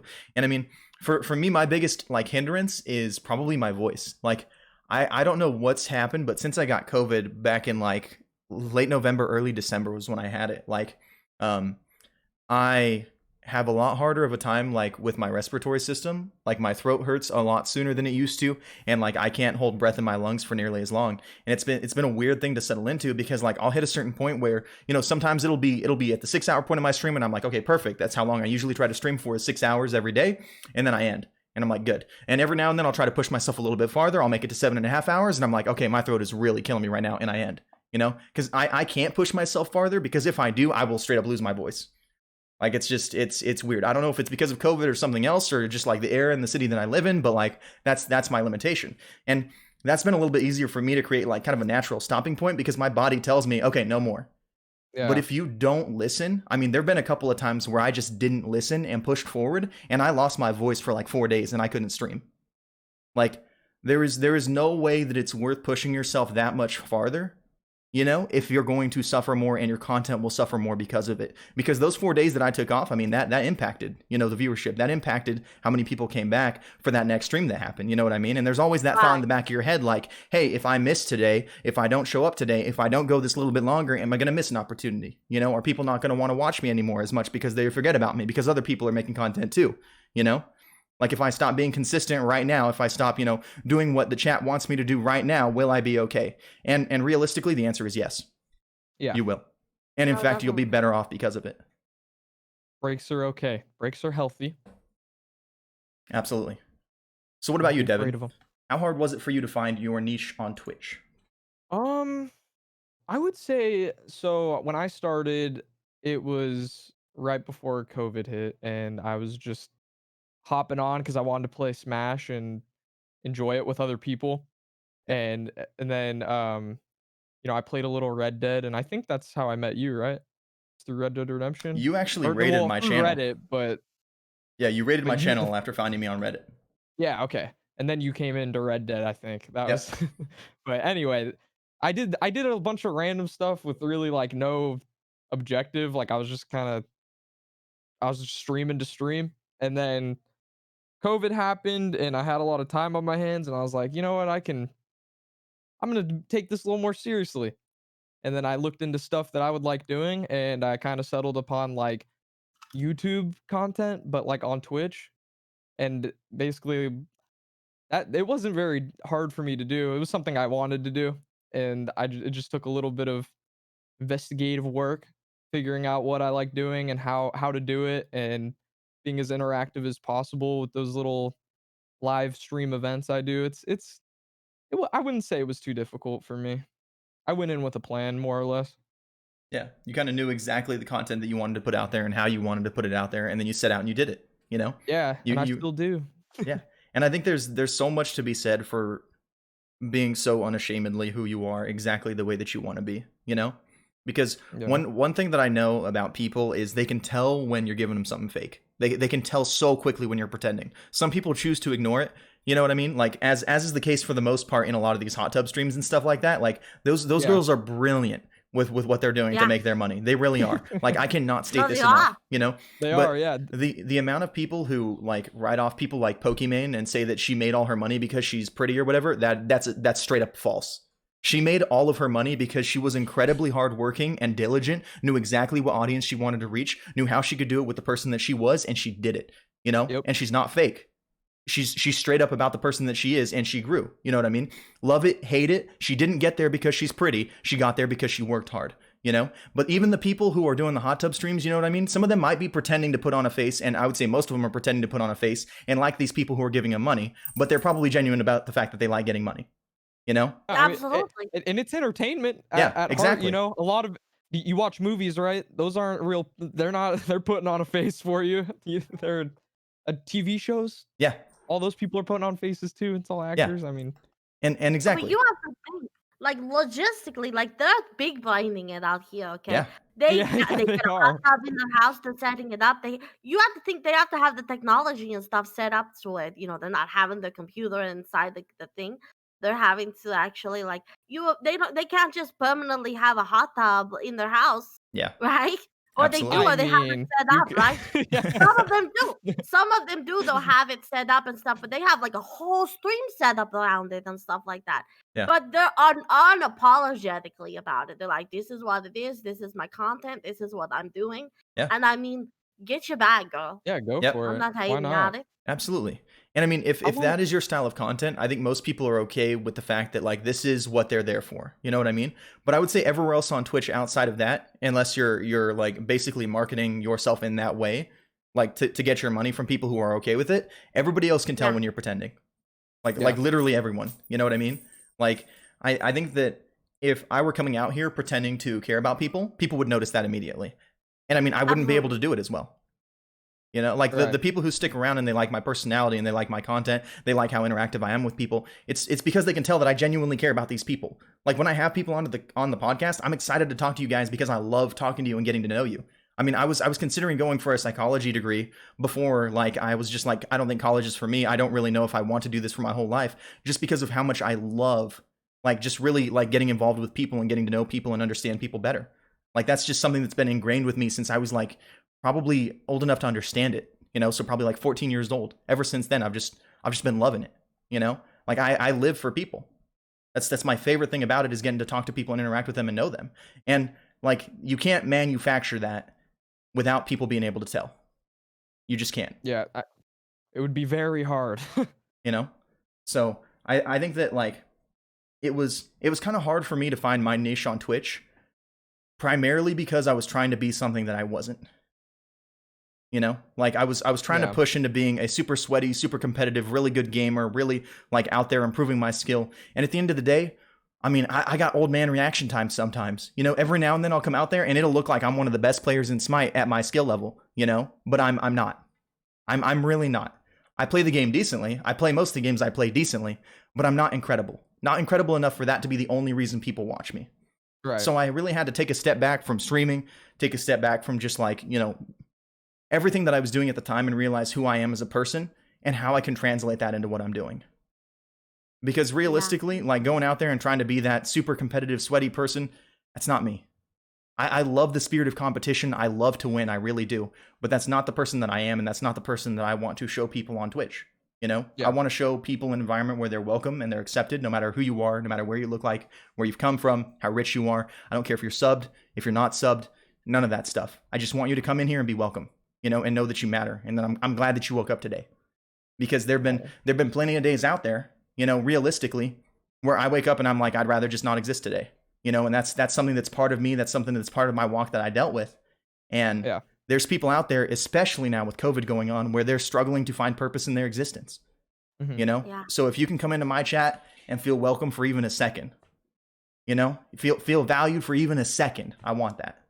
You know what I mean? And that's my niche. That's where I found my place. And I always feel weird that I found that place in somewhere that's a little bit more toxic, typically a lot more competitive, typically like Smite. But I mean, That's people what need makes it it. a niche. People need it. Yeah, Like you're there. find somewhere where you fit in, where you're doing something that nobody else is doing, and do it to the best of your ability. Like knock it out of the park in that area, and you will see growth. And this is the first time really this last year that I did that in all of my years of streaming, and I've been going on and off since like 2014. It's been a long time coming. I mean, I did not start my streaming career early on. I actually had a different account back in the day for streaming. I think my current account shows that I started in 2016, but I tried it a couple years before that too. And just these last few months have been the most explosive I've ever seen my growth be. I mean, my community, the Oh, people I've met, absolutely. all that stuff, like, and it's only when I started accepting who I am and the content that I can provide and putting that out there for people instead of pretending to be somebody else. Did you have something you wanted to add on, I Basie? love that. No, I mean, I agree with that 100%. I feel like that's kind of what we were talking about earlier, is that when I stopped trying to be so calculated, and I stopped just trying to be like, I didn't want people to be like, oh, she's crazy, or she's doing this, or it's just it's just what she does. And I struggle with my accent a lot of the times. A lot of people don't know that, but when people mock the way that I talk, it kind of hurts internally. It's something that I have to work on, because people are like, it's so cute, like, but then they mock it. They use Jeez. it as like a copy. They're like, hello, oh my gosh, my name is such and such, but they say it in the way of it's like, yeah, it's like embarrassing, and I've struggled with that my entire life. And so when I just realized, that's just a kind of a part of it, and they're not doing it towards me, you know, that Yeah. I kind of embraced that more. And I was like, you know what, I just need to jump into it and just be me. And this is the way I talk on and off the stream. You know what I mean? Like, you talk to me off the stream. I sound Yeah. exactly the same, Yeah. maybe a little bit more energetic, but this is unapologetically how I sound. And Yeah. when you're naturally yourself, sometimes it comes off more generic. And I think that's created a lot of community, because I've seen growth in both of our channels recently, even in the past month. It's Yeah. been kind of crazy that I've seen it. And I think it really does stem from just creating more of a natural environment where people feel welcome. Yeah.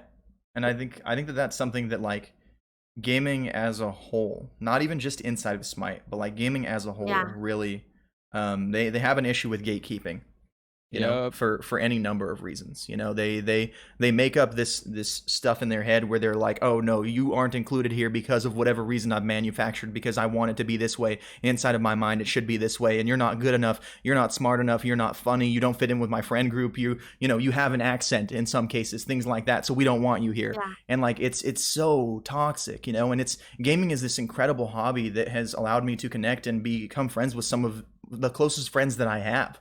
You know, the connections that I've made in gaming are incredible, and I can't find another one. I can't make another one. I can't make this stuff up. I can't pretend about these things. Like some of my closest friends, I've never shook their hand.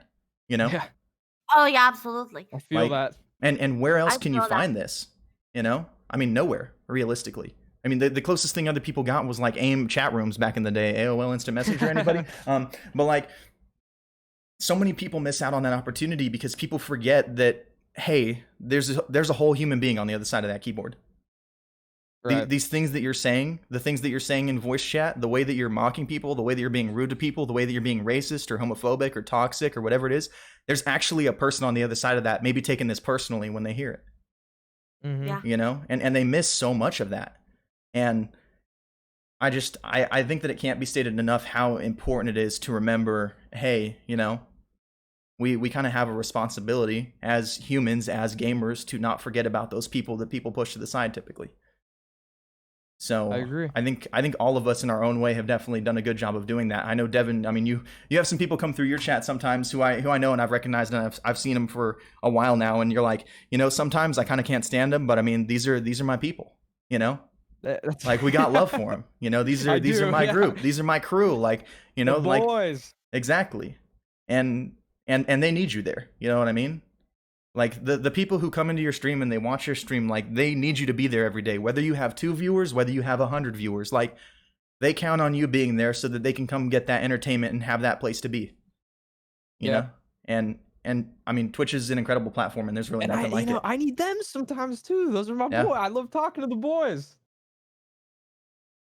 Ow. absolutely, absolutely. So, how do you feel, Lady Bisky, about branching out of your niche? We'll start with you on this one because I know you've been trying to do it a little bit recently. yeah, definitely the reaching out of the smite niche is a scary thing. Um, there's different tracks that you're on, and that I'm trying to hit Twitch partner. That's my goal, Yeah. right? And the thought of not playing something that I know I have a guaranteed audience in petrifies me. Mm-hmm. There's times where people have reached out to me to collab on something that I've never really experienced or done before, and I'm like, nope, nope, nope, because I'm so afraid that time that I take the opportunity to make the change, and I don't typically play Smite, and I leave it, that I'm gonna have 5 viewers, 10 viewers. Yeah. But I've kind of just taken the leap at it, and been unapologetic about it, and just kind of been like, I'm playing it. This is what I'm doing. If you like it, you don't like it. And my community has actually really responded really well to it. Yeah. So it's made me more comfortable in doing it. But it was hard. It was definitely hard because you always are constantly just if there's one viewer it's worth.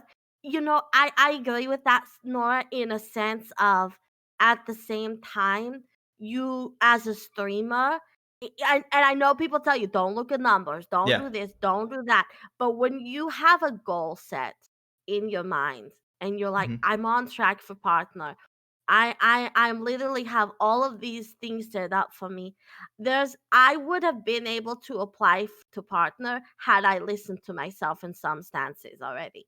And Yeah. that's kind of the hard thing, is like, yes, be unapologetically you. Yes, be yourself. Yes, be genuine to yourself.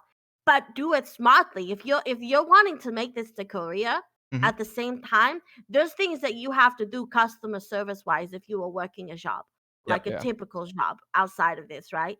Yeah. So let's say that you're on track for affiliate, okay? And you're like, okay, I'm here, I'm having natural growth here. and this is what I'm doing, and I'm like 2 days away. Don't switch games. Yeah. I wouldn't recommend it. Personally, I wouldn't. And people who have that same track and same growth as you are gonna recommend the same. I'm Yeah. not saying don't ever, right? But sometimes when you're looking at one of those numbers, right? Like I'm looking at my partner average right now, okay? Hmm. I had a stream where I just wanted to do a test stream. I wanted to check the numbers. I wanted to look at everything. Had I asked somebody, somebody would have told me no. I was like, no, I'll just do a fun, quick stream. I just want to check and test some stuff out. I had an average of 5 viewers. I set myself back an entire month on being partner. I've even been able to apply because it dropped my average so low Yeah. down because I had a 5 viewer stream because I wasn't doing anything. I wasn't doing content. I was just messing with my Streamlabs OBS stuff Yeah. with people who were on the stream with me. And I was like, I'm just trying to be myself, and do whatever. It shouldn't be that big of a deal. Because in the back of my head, I hear those people who are just like, it's just one viewer. It's worth it. It's great. It doesn't matter. It's just the content. But when you have a goal or something like that is coming up, that is something you kind of have to look at. Like, no, Yeah. don't stare at your numbers your entire the time of your stream, Hmm. okay? Because that's gonna put you in. That's gonna tilt you worse than a ranked smite match, okay? Yep. Absolutely. But but don't put yourself in a situation where you're like, okay, this is what I'm doing. Let me, let me just do whatever in the way, because at the end of the day you are creating content. Even your natural self is content. You do have to put things out there in a way that appeals to people, and even if it's just, being unapologetically yourself at the same time. On your track to affiliate or on your track to partner may not be the time to go do a live stream or Yeah. go do something completely outside of your wheelhouse. Like, Yeah. imagine if I just was like, I'm gonna go back to being a PNG tuber.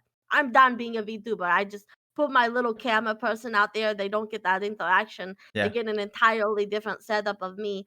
And I'm like, oh, but I'm 2 days away from hitting partner, of being able to apply for it, and I'm just gonna completely redo that. I wouldn't recommend that, even if that's unapologetically you. Unfortunately, you kind of have to make those provisions in order to meet your goals, like you would professionally. Oh Yeah. yeah. And I mean, something that I heard from another streamer a while ago, like it wasn't this exact analogy, but it was something along these lines.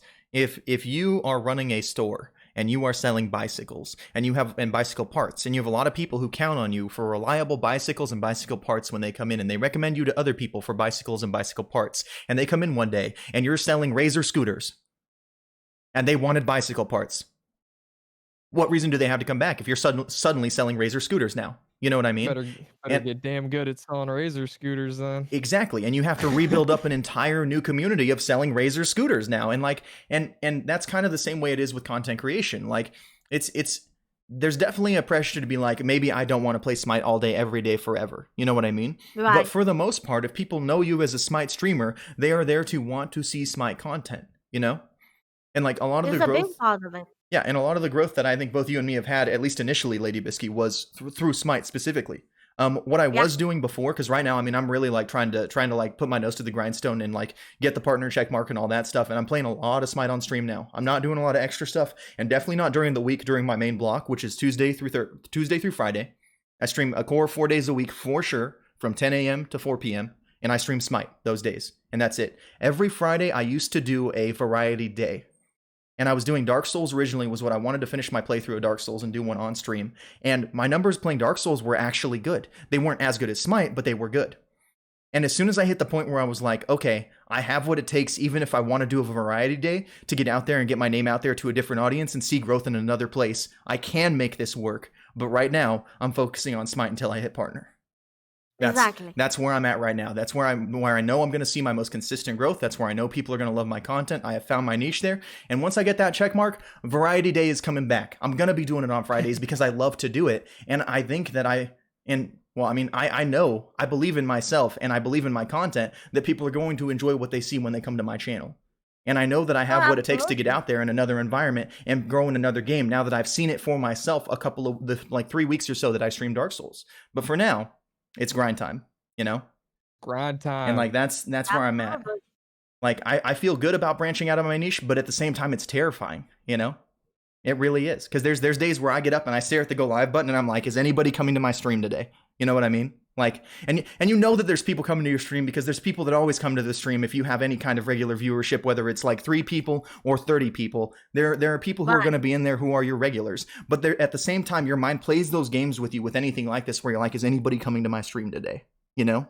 Yeah, absolutely. And like I've had these moments from when I had 2 viewers to now, I mean, when I have anywhere from like 30 to 70 viewers, and like this is still something that happens. It's unavoidable, I think. And I think that that's something that's kind of hard to get over about branching out of your niche. Is you have no idea sometimes if it's going to work or not. You have no idea if it's going to go your way or if people are going to accept what you're giving them. But I will tell you, if it's still you and you're still genuine, like you have made connections with people, you have made an impact on people, they will watch you play anything.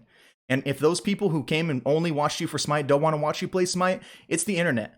People will identify with something that they can relate to. There's so many people on the planet. There's so many people on the platform of Twitch. As long as you're not getting lost in the directory of a game like Call of Duty, people will come across your channel eventually if you put your nose to the grindstone hard enough. I'm not saying stream for 20 Absolutely. hours a day. I'm just saying be consistent, be regular with your content, and make sure it's content people want to watch. And you can stream anything that you want to, and you will find an audience. Sir.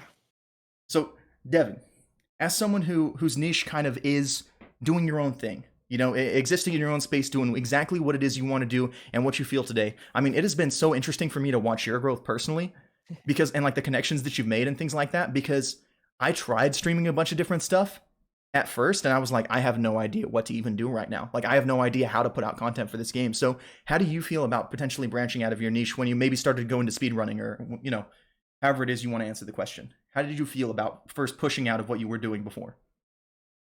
I never felt uncomfortable about it, because before I even did it, I'm very calculated. I might not come off that way, but Mhm. I plan things out. And like, before I even started doing Mario speedruns, since I'll use that as an example, Yeah. because for a while I wasn't doing that. And then I wanted to get into that. I took a lot of time on my weekends off stream to learn how to do those routes, so that I didn't have to like go through the process of learning it. And I was already like at a point where people would want to stay and watch me play it, because I can perform.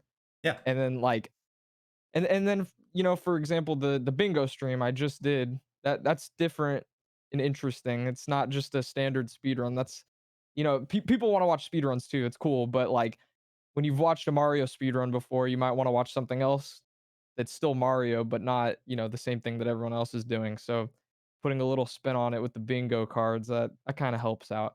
And I think that that's kind of like the essence of branching out that I've gathered, is if you just, you can always play a game and do what you want and have fun with it. That's totally cool. But like, in my personal experience, when I'm branching out, as long as I come up with like a unique idea for whatever I'm branching out to, it usually transitions pretty well. Yeah, absolutely. And I think that something that you stated, putting your own spin on it, like Yeah. I think that is incredibly important. I mean, some of the That's part of people, being you, like your personality, putting yourself into that. Like, just being you is already putting a spin on it. Don't be someone else. yeah. And I mean, I can't remember for the life of me the name of this kid that I saw on Twitch, but like he recently blew up really big off of TikTok, playing Call of Duty, and like going specifically into a game that's hard to get into. He wasn't just playing Call of Duty; he's a really good Call of Duty player, and the stuff he was posting on TikTok was like funny clips and things like that happened, and good clips and good plays. But I saw him do a co-stream, or like a collaboration with Tim the Tatman. So obviously big enough, like big enough to Yeah. be like, okay, Tim the Tatman has this guy's interest. That's a pretty big name in the Twitch world, one of the biggest. Yeah, that's a big one for sure. And as soon as, and it was a video of their like stream together, and as soon as Tim the Tatman gets in the Discord call with him, he pulls out like one of those bald caps or whatever and puts it on his head, and he puts on a Tim the Tatman merch t-shirt and a Tim the Tatman mug, and he pulls a poster off of his wall, and there's a huge Tim the Tatman poster behind him and all this stuff. And it's just like, and it's just a huge meme the whole way around, and it didn't feel fake, it didn't feel forced, it just felt like him just being a jokester with Tim. Yeah, Like you could funny. tell that that's just like his energy that he gives off the whole time, and they were going to play whatever game they were going to play, but it was him. at the forefront of what he was doing. Whatever you're playing, if you're doing variety, if you're branching out into something new, make sure that what people are there for is you.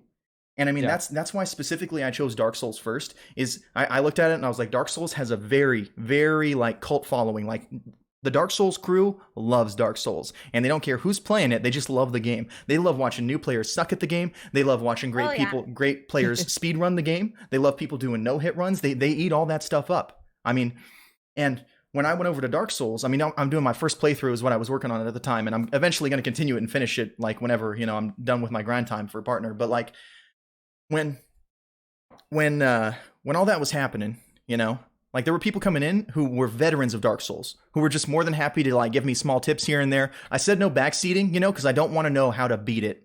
You know what I mean? I don't want you to give me like the simple break it down, walk only to the left in a tight circle around the boss and swing your weapon every 2.5 seconds and you will beat this boss without any effort at all. I don't want that, I want to be able to experience the game, and they had fun watching my reactions.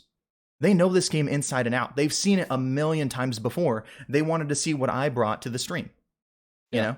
And I think that if you're going to be branching out of your niche and doing something different, make sure that whatever it is that you're doing, that you're at the forefront of what's happening. I mean, watching Lady Bisky, you played Turnip Boy Commits Tax Evasion on stream, I believe. Oh yeah. I And did. I mean, I sat there and watched. Have you heard of that game, Devin? I'm looking at your face right now. You have not heard of that? Okay. Oh. It's great. You play as a turnip committing tax evasion, and it's almost like an older Zelda game, like the 2D Zelda games. Does he teach you how to commit tax evasion? I don't think so. Not properly. It just says rip it up. Something says taxes on it. You rip it up. You go rip it up, and then you get everybody is excited about it. I got a tier 3 sub out of it. It was really funny because they have this entire bit where they're like, "Oh, yes, everybody, I just need a tier 3 sub to beat this part of the game." And then I'm like, "Oh, chat, hello? But- what am I gonna do?" But inside of the game, they're talking about sandwiches, right? Like it's a sandwich shop that you have to get the sub from. Like it's a quest, and you go get a tier 3 sub as something off the menu, right? So you kind of ask your chat, and you're like, "Oh no, yes, I need a tier 3 sub," and it was brilliant. And like, but at the forefront funny. of that game, it was Lady Bisky's interaction with the things that were happening that made it entertaining for me to watch. Yeah. And I mean, she wasn't playing Smite, there wasn't many people in the chat who could teach her how to play the game, or help her through the game. They couldn't play with her, like a lot of people do in Smite. And it was so interesting to see her reacting to all of the things that were happening inside of this game that is kind of like almost of the same identity as Bisky in my eyes. Because there was so much of that stuff that was just like, it was kind of cheesy, fun memes the whole way around. Yeah. Very like tongue-in-cheek, very like modern, like beat on the pulse of pop culture type memes. And I loved watching it. It was so much entertainment, and I think that's the most viewers I've seen for Turnip Boy Commits Tax Evasion since the game came out. I mean, I don't know if some bigger streamers played it and I missed it, but like the people that I saw playing it usually had smaller. It's still the biggest? It's still the biggest one. It's still the biggest, yeah, because they reached out to me. And they were like, "Hello? You want to play our game again?" I was like, "I already beat it." Yeah. And I mean, another thing is, just because you have an opportunity to do something, like even in collaboration with developers, doesn't always mean it's the best opportunity for you. Because, right. I mean, we talked about this a little bit after her, like, Turnip Boy Commits Tax Evasion stream. Like, for me personally, and this was my opinion, like, it would be hard for me to play a game like that and be as excited and as enthused about what was going on screen as I was the first time playing it through. Yeah. And that's why, like, when I was playing Dark Souls, I put first playthrough on there because it was legitimately like something new for me. I got farther than I ever have in Dark Souls playing it on stream, and I was so excited at my progress, but I wouldn't have that same spirit of discovery and excitement at beating a boss and stuff like that the second time. Mm-hmm. Did you have any like thoughts or feelings you wanted to add on there, Bisky? It sounded like you were gonna start talking. Oh, no. You're good. Oh, okay, no worries. So, in your opinion, Devin, when you change games, because as someone who plays a lot of variety stuff, as someone who plays a lot of different things, how do you capture the audience your way in a different game? We talked about putting a spin on it. Talk a little bit more about what that's like for you.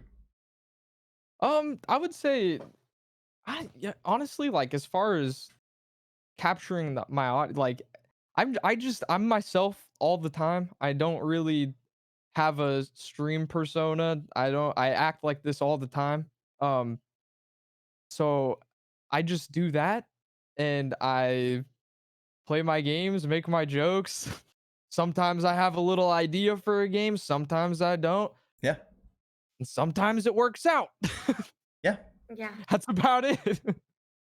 And I mean, like, we've talked about this already a little bit at length, but like, we can't say enough the importance of just being who you are. You know, Yeah, just being unapologetically, unashamedly, exactly the human being that you are. You know, because you're unique and individual because only you have had exactly your life experiences with the people that you've met, the people that you talk to, the way that you've grown. Like, and but at the same time, there's so much of you that other people out there can relate to. You know, absolutely. like, because you are gonna have people who've experienced similar things, who've come from a similar background, who like similar games, who vibe with you as a person, your personality, your attitude on stream, all that stuff. And there will be people out there who like and connect to you. Yep. Like and connect to you. Absolutely. What about you, Lady Bisky? How do you feel No, about I mean, capturing an audience in a different game? I think that's definitely, being unapologetically yourself, and taking things that you piece. You know how many Smite references I make connecting video games to everything? Yeah, Capturing your audience that you already have and referencing something that they already have a foundation of and creating that inside of the new game is mind blowing. Oh, yeah, yeah. Every time we're playing a new game, right? Uh, We're always like, oh, like Koopa. He was laugh spamming, okay? He yeah, did like one little laugh emote, right? And yeah, then all of a sudden I was like, he's laugh spamming. He's VL spamming you right now. yeah. And we took something that was an interaction from Smite and brought that into a new game. Or even like I was playing in a Smash Brothers tournament and you get the scythe, right? And I was Jigglypuff.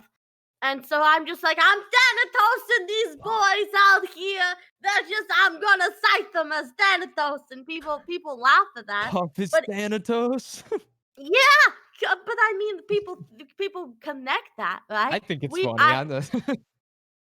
we try and connect it and be like, oh, how can I correlate this back to my core audience that's there that may be taking this opportunity to watch something that's not Smite because that's what they're interested in. And how can I increase that interaction by connecting it with something that they're interested in? Like Smite and taking Smash Brothers and making, picking the characters and being like, oh, that's who this person is, or that's who this type of person is, or even with Valorant or something like that. And there's a character, her name is Sage, and she has this wall. And every time I put the wall up, I'm like, I'm your mirror walling them out here. And people, Yep, people, they're like, yep, that's a permanent Ymir wall out there. I'm like, yep. I'm yep, like, I wish they would integrate that into Smite. But taking that 2 seconds to add that integration to the cross-referencing of it has been a huge help of capturing audience in it, yeah, in a way of them finding those connections. And I've had people tell me, they're like, I never thought that I would play that game, or I never thought I would try that game, or do something like that.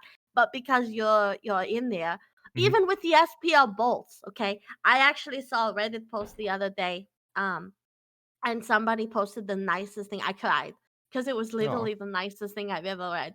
Is that they said, I don't even watch esports. I don't even watch the SPL stuff. I'm a Smite player. But they're like, I just love how enthusiastic Bisky is about the SPL bolts. So now wow, I'm a bolts fan, and that's that I'm rooting for him, and this is me. I bought merch and the whole 9 yards, and you know but I try and create interaction and connection with everything that I can with one another that may not necessarily be a foundation of that game that I'm playing in, right? The other game isn't Smite, right? yeah, As the new people that come in, they don't understand my Smite references, yeah, but trying to create that bridge between the two and creating that captivation of like, this is what it is. This is a Ymir wall now. Ymir walling them out there. yeah, That absolutely, when you're playing Sage as a healer, it's just it creates a boundary where they're like, okay, this isn't a Smite stream per se,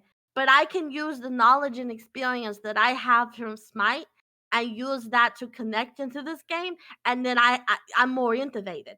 And then I've seen them be like, okay, well, I want to try the game and use those same types of terminology, like, hey, I'm gonna Ymir while you like those kinds of things are interactive with one another. And I think that that's been a big selling point for me is in capturing my audiences. I've been with different games is that I try and connect the things into, even if they're so far off. Like, how do you connect Smash Brothers and Smite together?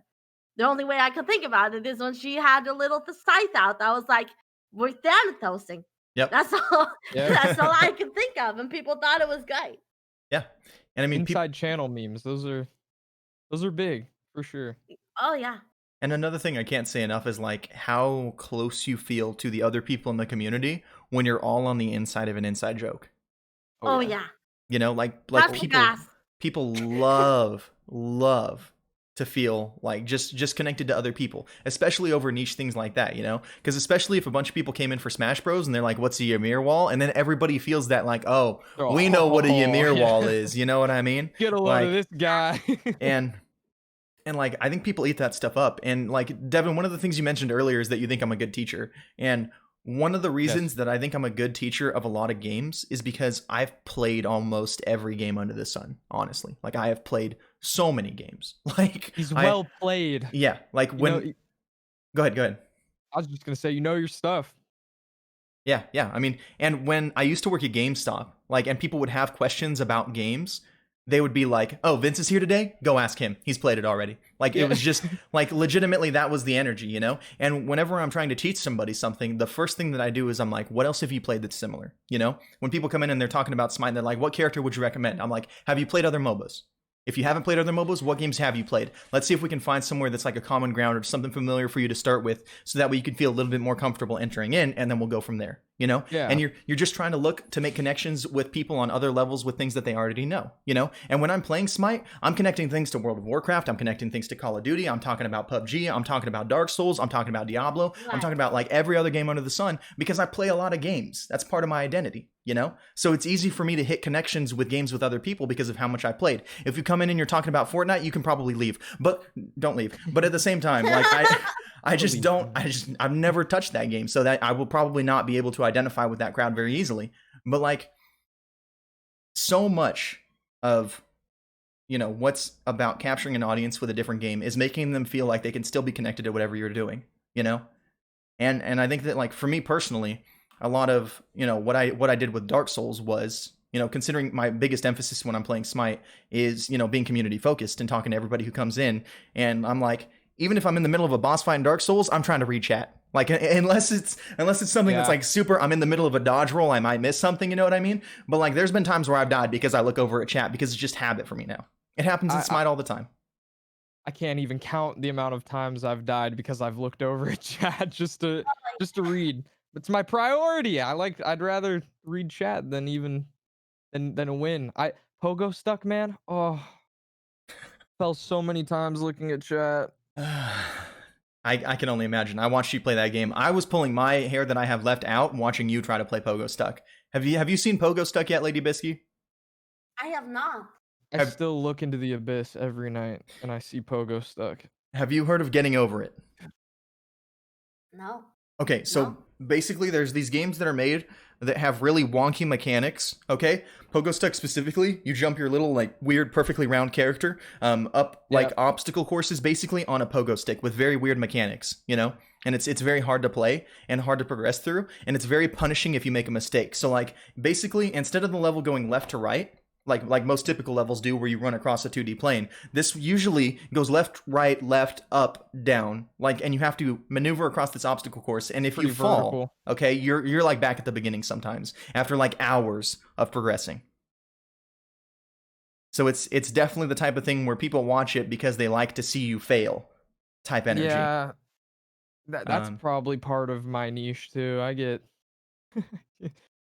be yelling sometimes. Yeah. Maulding, as the boys would call it. And I mean, I think that that kind of became part of my niche too, if I'm being honest, is my community. I used to have, back in the day, a God request section, like a choose your character type thing for Smite. And, you know, my main role at the time was carry. So I was playing hunters. And my worst hunter in the game was Chiron. I was so bad at Chiron, it was abysmal, it was embarrassing, it was not good. No matter what build I tried building him many different ways. It never went well for me. I lost on a regular basis, okay? My community enjoyed watching me suffer so much. Literally, I would start stream up and it would say, God request Chiron. We want to see you play Chiron. Like, and one day I was Bring on him out. stream. You can bring up like the little like channel requests page if you use your creator dashboard to see what like channel point rewards have been redeemed that you still have to catch up on and all that stuff, and you can accept or reject them if you have to refund points and all that. And I had to scroll to get through all the Chirons. Not once, like a few times, scroll to get through all the requests for Chiron to be played in my stream. Okay, and people loved it. They ate it up. They loved watching me do bad, and I can't tell you why, but they ate that stuff up. They loved seeing me in pain. I get it. Trust me. I suffer, but I love it. But joke's on them. Chiron is now one of my best hunters in the game, if not the best hunter I play. That is such a Yeah. I love that. That's an Uno reverse right there if I've ever seen one. Yeah. I've been climbing ranked recently. I currently have 100% win rate with Chiron in my ranked games. I have not lost playing that hunter. God. And he's not like a staple of the current meta or anything like that. He's like middle of the pack or bad, depending on what build you're playing. And I have 100% win rate now. And it's all their fault. I still can't tell you whether or not I'm having fun playing the character, but I'm winning, so I'm going to keep picking him. But yeah. Feels like fun right now. I actually just got Chiron to rank 10 mastery. He's diamond now, which is the highest level of mastery that you can get before you start getting stars around your border and extra stuff and things like that. But rank 10 is typically the stopping point for most people. And yeah, I mean, people love to see you being yourself and sometimes getting angry, sometimes getting upset, sometimes getting frustrated, annoyed with what's happening. And you can take that kind of energy to a lot of games if that's a part of who you are, Very true. And I think that's something a lot of people do well.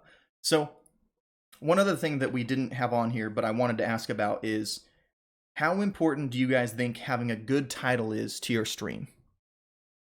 And we'll start with you on this one, Lady Bisky. How do you feel about just the title of your stream? Do you think people pay attention to it? Do you care about it? What do you think? Oh, absolutely. Okay. And I see if Zenova's in here, she's gonna hate me for this. Okay. Mm-hmm. but I did shout her out and stuff like that, so I can't say that it's 100% of that. But I changed the title to her stream. She had crazy amount of viewers. People come into my chat sometimes based off my title alone, and they literally introduce themselves like with a question or a comment about the title. I think sometimes when you can create something that somebody like glances at and they create a niche of, it's a big ordeal. Like I like to put the the VTuber, the drops, the smite partner stuff in there, but the first actual viewer part that you have at the front, um I feel like so important, like getting bodied by minions, report minions for body blocking, right? That stream for me, when people saw that, I had so many people that they think they're like, oh, that's funny. Yeah, like like let me interact with that. Let me go with that, or when putting in drops and drops enabled in your channel or things like that. I think it's important because that first second of glancing that you have in there creates an interact. That's your first interaction. Yeah. Because you can't always see what your screen is showing, but your first interaction with somebody, if they read your title and they connect with it, they're going to click on it because they're like, okay, I already see something that I'm connected to. It doesn't matter necessarily, the additional things or things that you want, or even just like putting people in that, like let's say you're hitting the queues with somebody, right? Yeah. Or yesterday I put getting tilted with that just Vince, and people that wanted to see just Vince in there would come in there and see that, creating interactions or different things. So they already are going in there expecting that you're already queued with somebody. So let's say that they're looking for somebody to play groups with. They're not going to be going in there being disappointed because they're already going to be set up with that pre-notion that you're already in a party with your 5 stack or something like that, similar.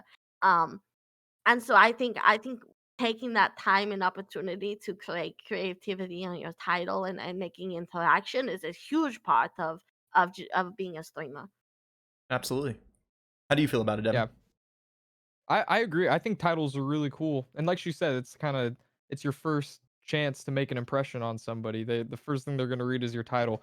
I honestly, I could probably work on that a little more. I put some pretty goofy stuff in my title, but like that, I think it works sometimes.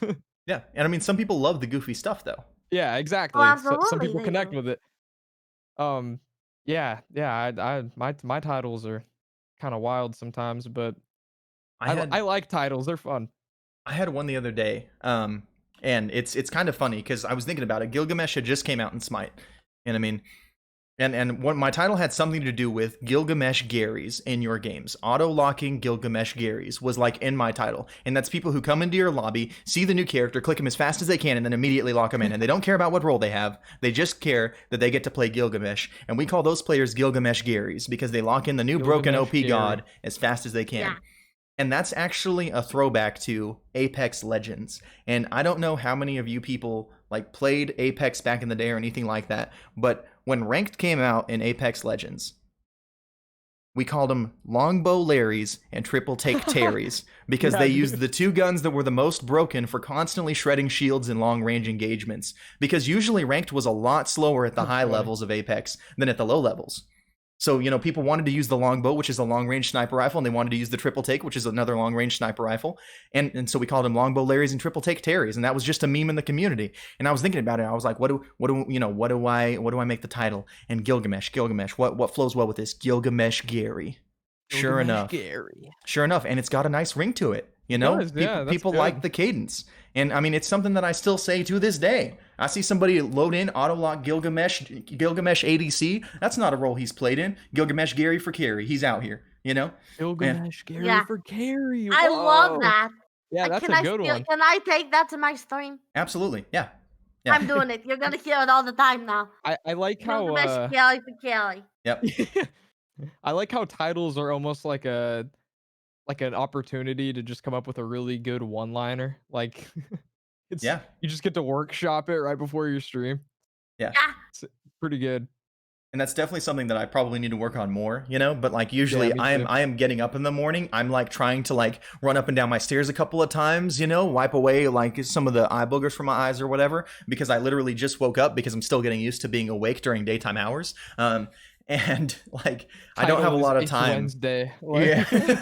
Like Just like a war documentary. It's Thursday. The Germans are still there. See, I kind of do stuff like that sometimes though. Like that, I got a bad habit of like where if I'm like running around before stream and I'm getting home and like I can't think of a title off the top of my head. I'll literally just type like playing games. Like yeah, that's my title. Like yeah. So hope what I somebody would finds some recommend irony in that. Like what I recommend is sometimes I set my stream title the night before.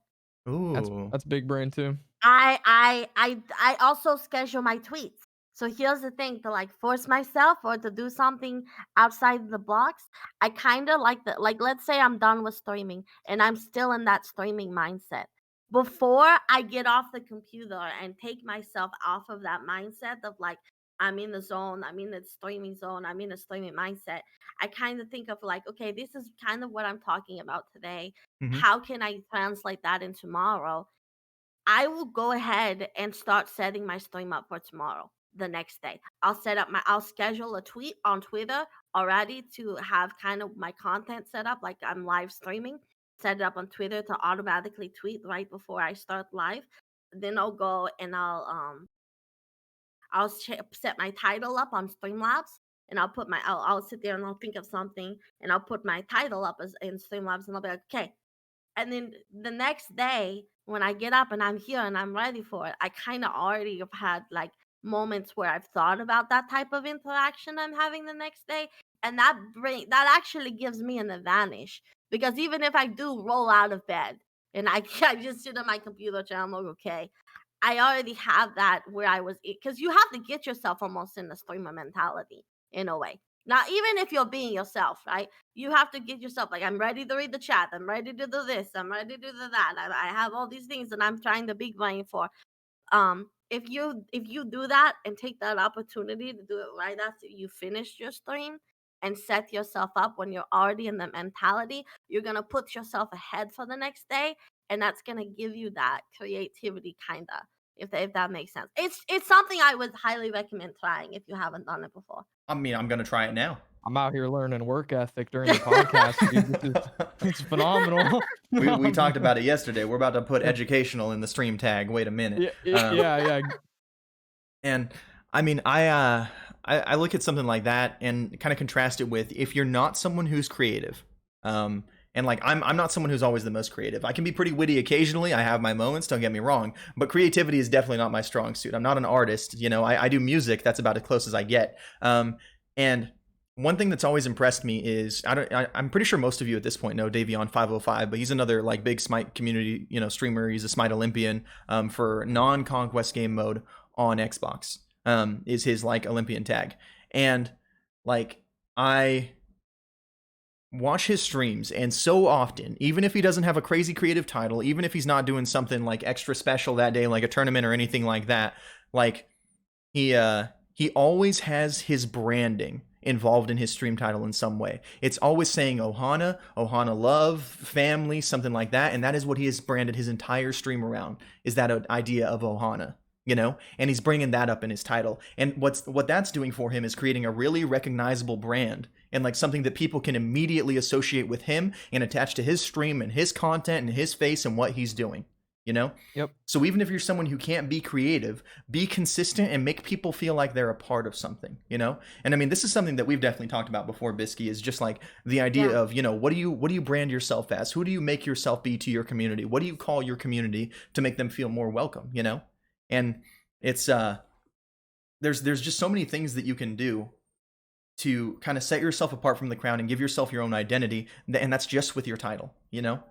So if you're out there, you know, and you're about to click that go live button, think about what your title says. If you're a new player doing a first playthrough of a game that people love to watch first playthroughs of, say, hey, beginner player, first playthrough, I might suck at this. Make that your title. You know what I mean? Like, put it out there so people know exactly what they're getting as soon as they click on your stream, so they can see immediately what kind of content you're going to be bringing to the table. And they're not asking questions, you know? I hate to say this, I really hate to say this, okay? But like, nobody is going to care what your title is if your title is, you know, hey, playing games today. Nobody's interested. You know what I mean? Nobody is hooked by that title. They might watch for you or your content or because you're playing a game that you like to play. But it's just like, if you are playing Call of Duty and your title is running some casuals with the boys, you and the other 100,000 people streaming Call of Duty right now, running casuals with the boys. You know what I mean? Right. Like nobody is like super surprised and impressed with the content that you're putting out there at that point.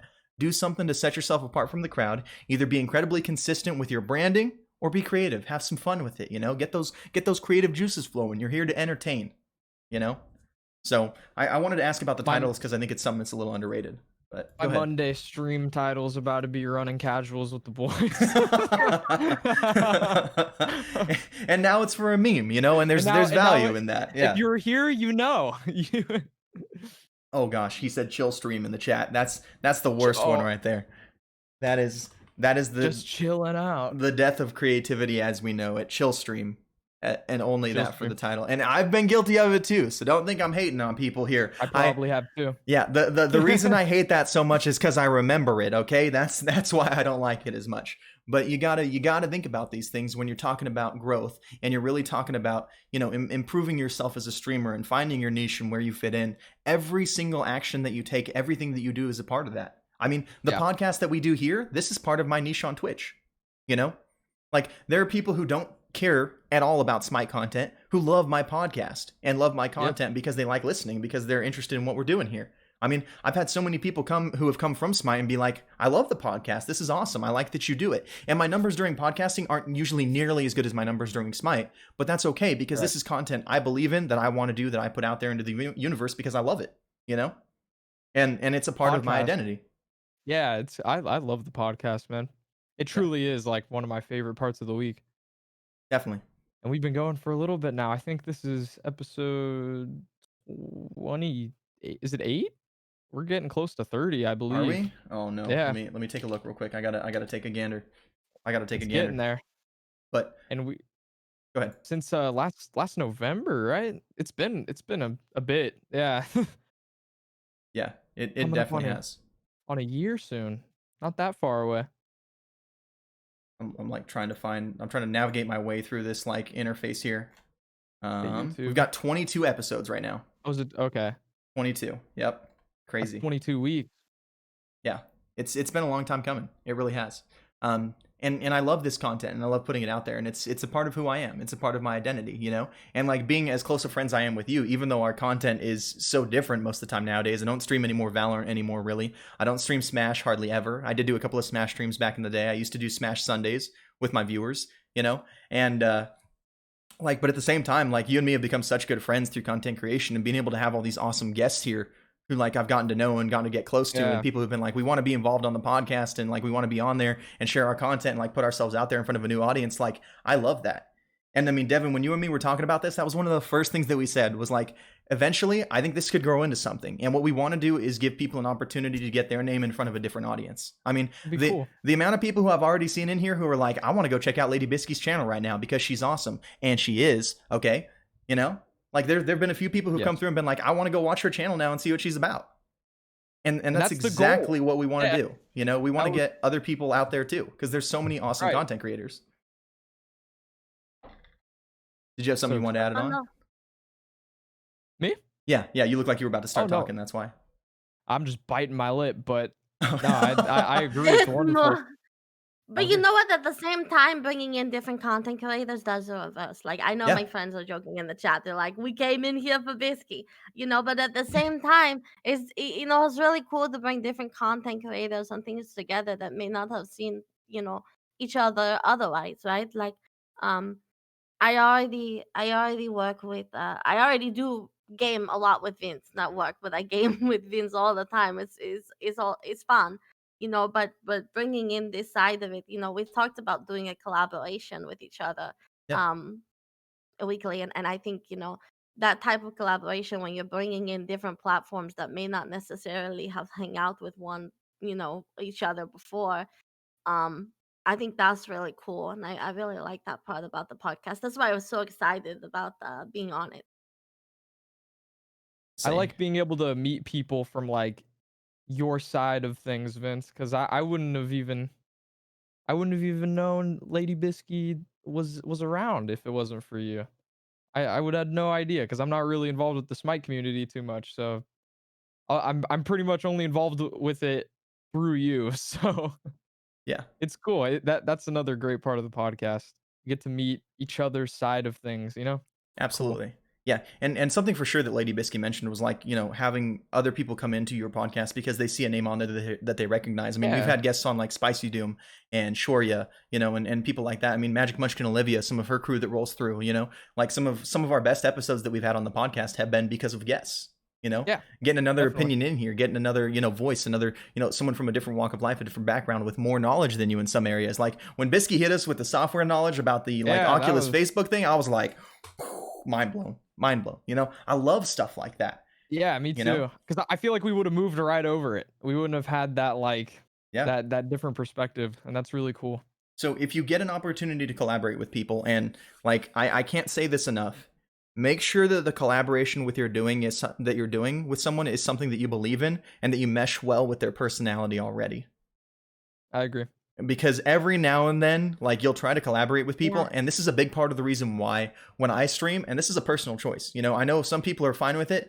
Personally, I'm not. I don't have anyone in my Discord call when I'm streaming who's able to talk. Some of my viewers ask to get dragged in so they can listen to my callouts when we're playing Smite, and I drag them in, but they're server muted when they're in there. I am the only voice that people hear on my stream unless I'm doing a specific collaboration with somebody else that I know. Yeah. Because sometimes you can't control when people are going to angry rage. You can't control when people are going to start yelling, you know, screaming. You can't control when somebody's going to say something that's not, you know, that's not kosher, if you will, you know, like racist, sexist, like even stuff that's like off the cuff, like things that people are like, oh, it's not that big of a deal. It's a big deal, you know? When Yeah. I come out here and my entire purpose of my stream is being inclusive and being loving and caring to other people and like including people and things like that, you know, and letting anybody play. If I'm on comms with somebody who's being toxic and yelling, We that's don't want terrible for my that. content. You know what I Yeah. mean? Like, and Yeah, similarly, like if Lady Bisky goes and does something like that's in a game that she doesn't typically play with someone maybe she doesn't know that well, I mean, the interactions can get kind of weird sometimes. It can get kind of uncomfortable, you know? So just, it can be awesome, but just be careful and make sure that you're making the right choice when you're out there being like, oh, hey, let's do a collaboration together. I would say don't do it with just anybody, and definitely don't just do it for the numbers. Do I it. would say play with them a game first. I recently made that mistake. I personally wish that I with the group that I was collabing with, I wish I would have done the game with them before, one time before. And I feel Yeah, like that would have made a big difference because I'm telling you honestly, I wouldn't have done it.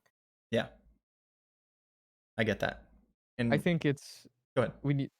I think it's important to like be okay with saying no too. Like it's not wrong to Yeah, say no, even if it would be a good opportunity as far as numbers are concerned. If it just doesn't feel right, good stuff. It's fine. Say no. I'm sure if yeah. you're getting that opportunity, another more fitting one will come your way eventually. Absolutely. There he is, Lucas expressing his his right to say no in chat. I liked that. Good job, King Lucas. Yeah, that good job. Thumbs up. He got Yeah. it. Yeah, and we're going to be wrapping things up here, so you guys are more than welcome to ask any questions to us, Devin Kronk, Lady Bisky, me, anything. If you just want to shout something out there in the chat, get another opinion on anything, you're more than welcome to as we're starting to close. We're going to be reading some of the messages in chat now and responding to those. Vince, can you be my strip teasing instructor? No. I am exercising my right there. Yeah, there he goes. I will. Yeah, I will indeed not be your streaming your strip teasing instructor. Unfortunately, that's but I will. yeah. Devin will. No, I'm kidding.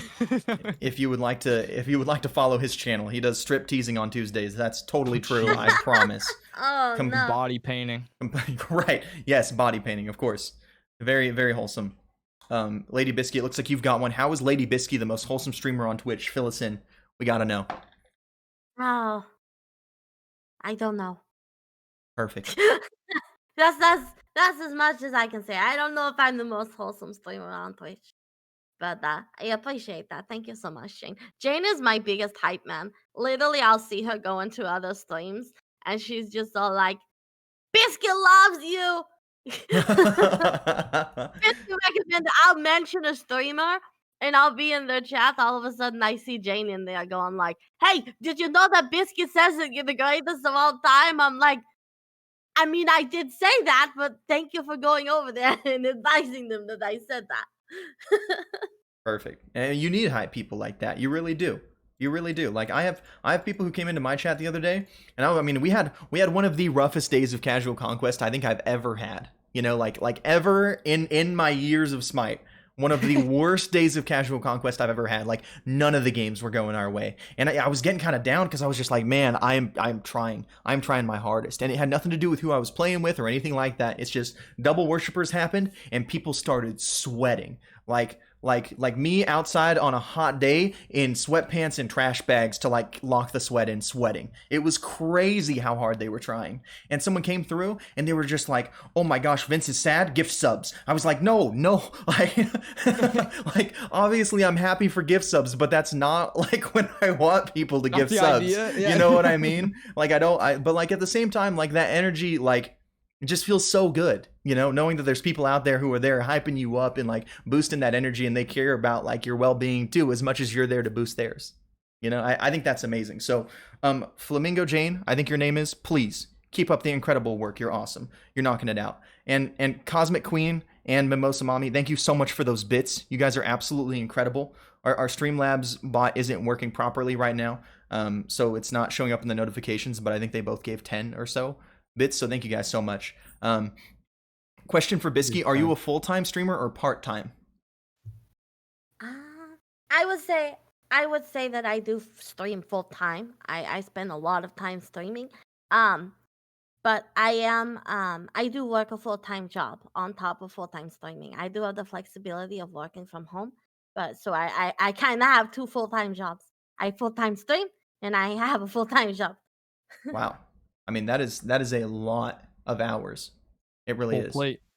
I mean, I remember when I was working, I was doing like I said, I mean, 8 to 12 hour shifts depending on the day, and then I would get off and stream for 4 to 6 hours after that, you know. And like I look at your hours while you're streaming, and I'm just like, she has been live for like 8.5 hours. I mean, I went to sleep last night so that I could make sure I got enough sleep to get up for the podcast today. And I mean, you were mentioning that you were on until like 5 a.m. I mean, that is some long hours, and I have a ton of respect for the grind that you're putting in for sure. Couldn't do it. I would have woken up late today. Magic I Munch. Go ahead, Lady Bisky. Finish up. oh um for how do you maintain work-life balance? Yeah. I Mm. work while I'm streaming at the same time. Um, at the same time, I do both. So I'll be answering emails. I do translate. I don't really sleep. I do a lot of language translations. Because that's kind of like based on my job, and I'll do that through the day. So I'll be translating something by via email. Um, and then that's kind of crazy because I try and do both at the same time. So I think that's the answer. Yeah. And then Olivia said, "Is it okay to call you Lady or Bisky?" People call me both. I think Bisky is my favorite. I think honestly, a lot of people when they hit partner, they change their name. I think I might just be changing it to Bisky. It's got a nice ring to it. It's definitely You heard catchy. it Yeah. here first. Yeah. Vince was I unfortunately like taken Biscuit. on Twitch, so I did not have that option. Surprisingly, just a weird, very common name, completely. Just Bisky Kronk. Just There it Bisky. is. Yes, definitely make it more complicated. Devin, what is your Yeah. favorite Mario game to speedrun? Odyssey, Super Mario Odyssey. Is that the It's only the only one? one I've tried. Okay. Yeah. I've always really wanted to do 64 though. And then also, Lady Bisky, real quick. Nobody asked this, but how many languages do you speak? Just for I- the people out there. I speak 7 different languages. Ooh. Which ones, if you don't mind me asking? So I speak Mandarin and I speak Cantonese. They're both Chinese-based languages, but I do count them as two because they are very different from one another. Mhm. I do speak Japanese, I speak French, I speak Russian, I speak English, and I speak Spanish. Sometimes in my stream, we have a Spanish only stream. I'm sure people have come in there and then they're like, asaltante. And then the stream kind of changes over because there's a very big back of Spanish speakers in the Smite community. Yeah. So it's kind of fun because sometimes you'll come in and you'll see like my stream. Yesterday I had a Russian person come into my stream. saw This is that. the first time it's happened to me, and he got so excited. I've never seen someone get more excited before. And they were like, "Hello, hello." They're like, how are you? Speak to me in Russian. I'm like, okay, I can do that for you. Привет, да, no problem. And they were like, Biscuit. Yeah. I But don't even know what you said. That's amazing. it's- Russian. 7 languages. Very, very impressive. Absolutely incredible. That is crazy. What about you, Devin? Someone asked, how did you come up with your name? I went to a random name generator. Devin's not even my real name. Wait. what? You went. Wait, really? No, I'm totally joking. I was like, hold my up, real name. hold up. Back when your name was the Ordinary Joker, I was calling you Devin. So I'm like, oh gosh, you have not. Oh. Okay, whew, you had me good there for a second. You had me really good there. That was something else. All right. Does anyone else have any other questions as we're wrapping up? We're gonna go ahead and do some shout outs here at the very end. So everyone who came out to the podcast, obviously, we appreciate you being here. We really do. And Lady Bisky, I cannot thank you enough for being such an incredible guest on the show today. We loved having you here. Your insight was absolutely invaluable. That was wonderful. Hopefully you had a really, really great time doing it. So for Oh, anyone I who definitely did. for anyone who doesn't know where to find you, Lady Bisky, where can they find you at if they want to get more of you So- and your content? They can find me on twitch.tv/LadyBisky. I'm also on Twitter, twitter.com/BiscuitLady. That's about all I do. I want to create a Facebook page. I'm not Facebook. Oh my gosh, I'm thinking back to the Oculus. I want to create the YouTube content, but I'm not there yet. So just on Twitch and Twitter right now. Excellent. And Devin Kronk, what about you? If people want more of you, your content, who you are, where can they find you at? You can find me with that name below right there, twitch.tv/DevinCronk. I stream every weekday at 4 o'clock p.m. Pacific time. And then there's also my Twitter handle down there. Sometimes I post stream updates. And then if you go to the bio in the Twitter, there's links to all my other content related stuff. Awesome. How about you, Vince? Well, if you decide you want more of me and my content, and you were here to see Lady Bisky, but decide you liked me anyways, thank you. But you can find me at Just Vince on Twitch. Just click the follow button on the channel right now, and you're out here. You can find me on Twitter at Vince0094, uploading clips, random thoughts, whatever it is throughout the day, talking to other people on Twitter, that sort of thing. So feel free to drop me a follow over there, and then also on TikTok at Twitch Just Vince. We're going to be having more TikTok coming in the very near future here. I got more stuff that I'm cooking up because I've been sleeping on the TikTok content lately, but it's coming. And one question that I think we got to end with, because it's one of the most important questions I think I've seen today. Would you rather have infinite fresh supply of strawberries or chocolate? Which one? We'll start with you, Bisky. Go ahead. Strawberries. Huh? Yeah. What about you, Devin? I would say strawberries. I feel like chocolate would kill you faster. It might. Yeah. But still, that's a lot of fruit sugar. I would probably also go strawberries all the way. Yeah. Strawberries are good. I don't get sick of eating strawberries, you know? Like I eat too much chocolate and I'm like, oh, this is too much. But I feel like I could keep putting down some strawberries. I'm thinking too hard about this one. Yeah, I told you, most important question of the day, right that was there. pretty important. Shoryu, did you have By the another way- question too? Let's say he said, oh, wait, only one shoot. If anyone else has questions, throw them out as we're closing. Feel free. We'll answer them. While we're closing too, I just want to say that if you're listening anywhere, you go to the YouTube channel.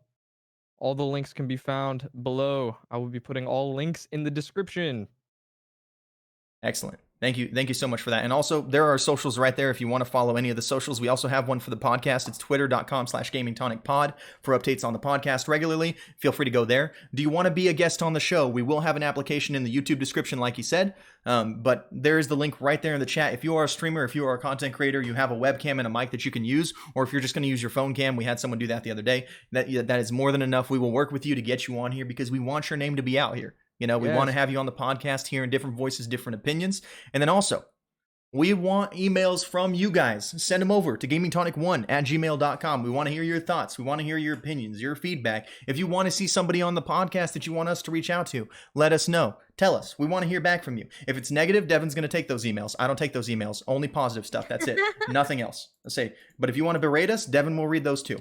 Okay? I'll read it all. It's fine. Absolutely. All right. So, anything else before closing, Lady Bisky, that you want to say? Anything that you want to say? Anyone you want to shout out? Anything like that? No, I really appreciate both of you guys for allowing me to have the opportunity to come on today. I had a lot of fun. I didn't necessarily know how it was gonna go, but I had a lot of fun with it. Maybe one day you guys will invite me back. I would love to. I think we would be more than happy to have you back on here. Honestly, I mean, there's a few guests who like they come on here and they're like, oh yeah. That was good. That was electric. We got to have more of this in the future. So we would be more than happy to have you back on the podcast in the future. And thank you again for being here. Devin, did you have anything else before we close? I think I'm good. I'm awesome. All right. I got to pee so bad. Same. I really got to go to the bathroom. So everyone who came out to support, thank you all so much for being here. This has been absolutely incredible. I really hope you enjoyed this episode of the podcast. We will be live with another episode of the podcast next Saturday at 12 p.m. Pacific time, like usual. We're looking forward to seeing you there. I hope you had an excellent time. Take care of yourself and be well to each other. Have a good one, everyone. Adios.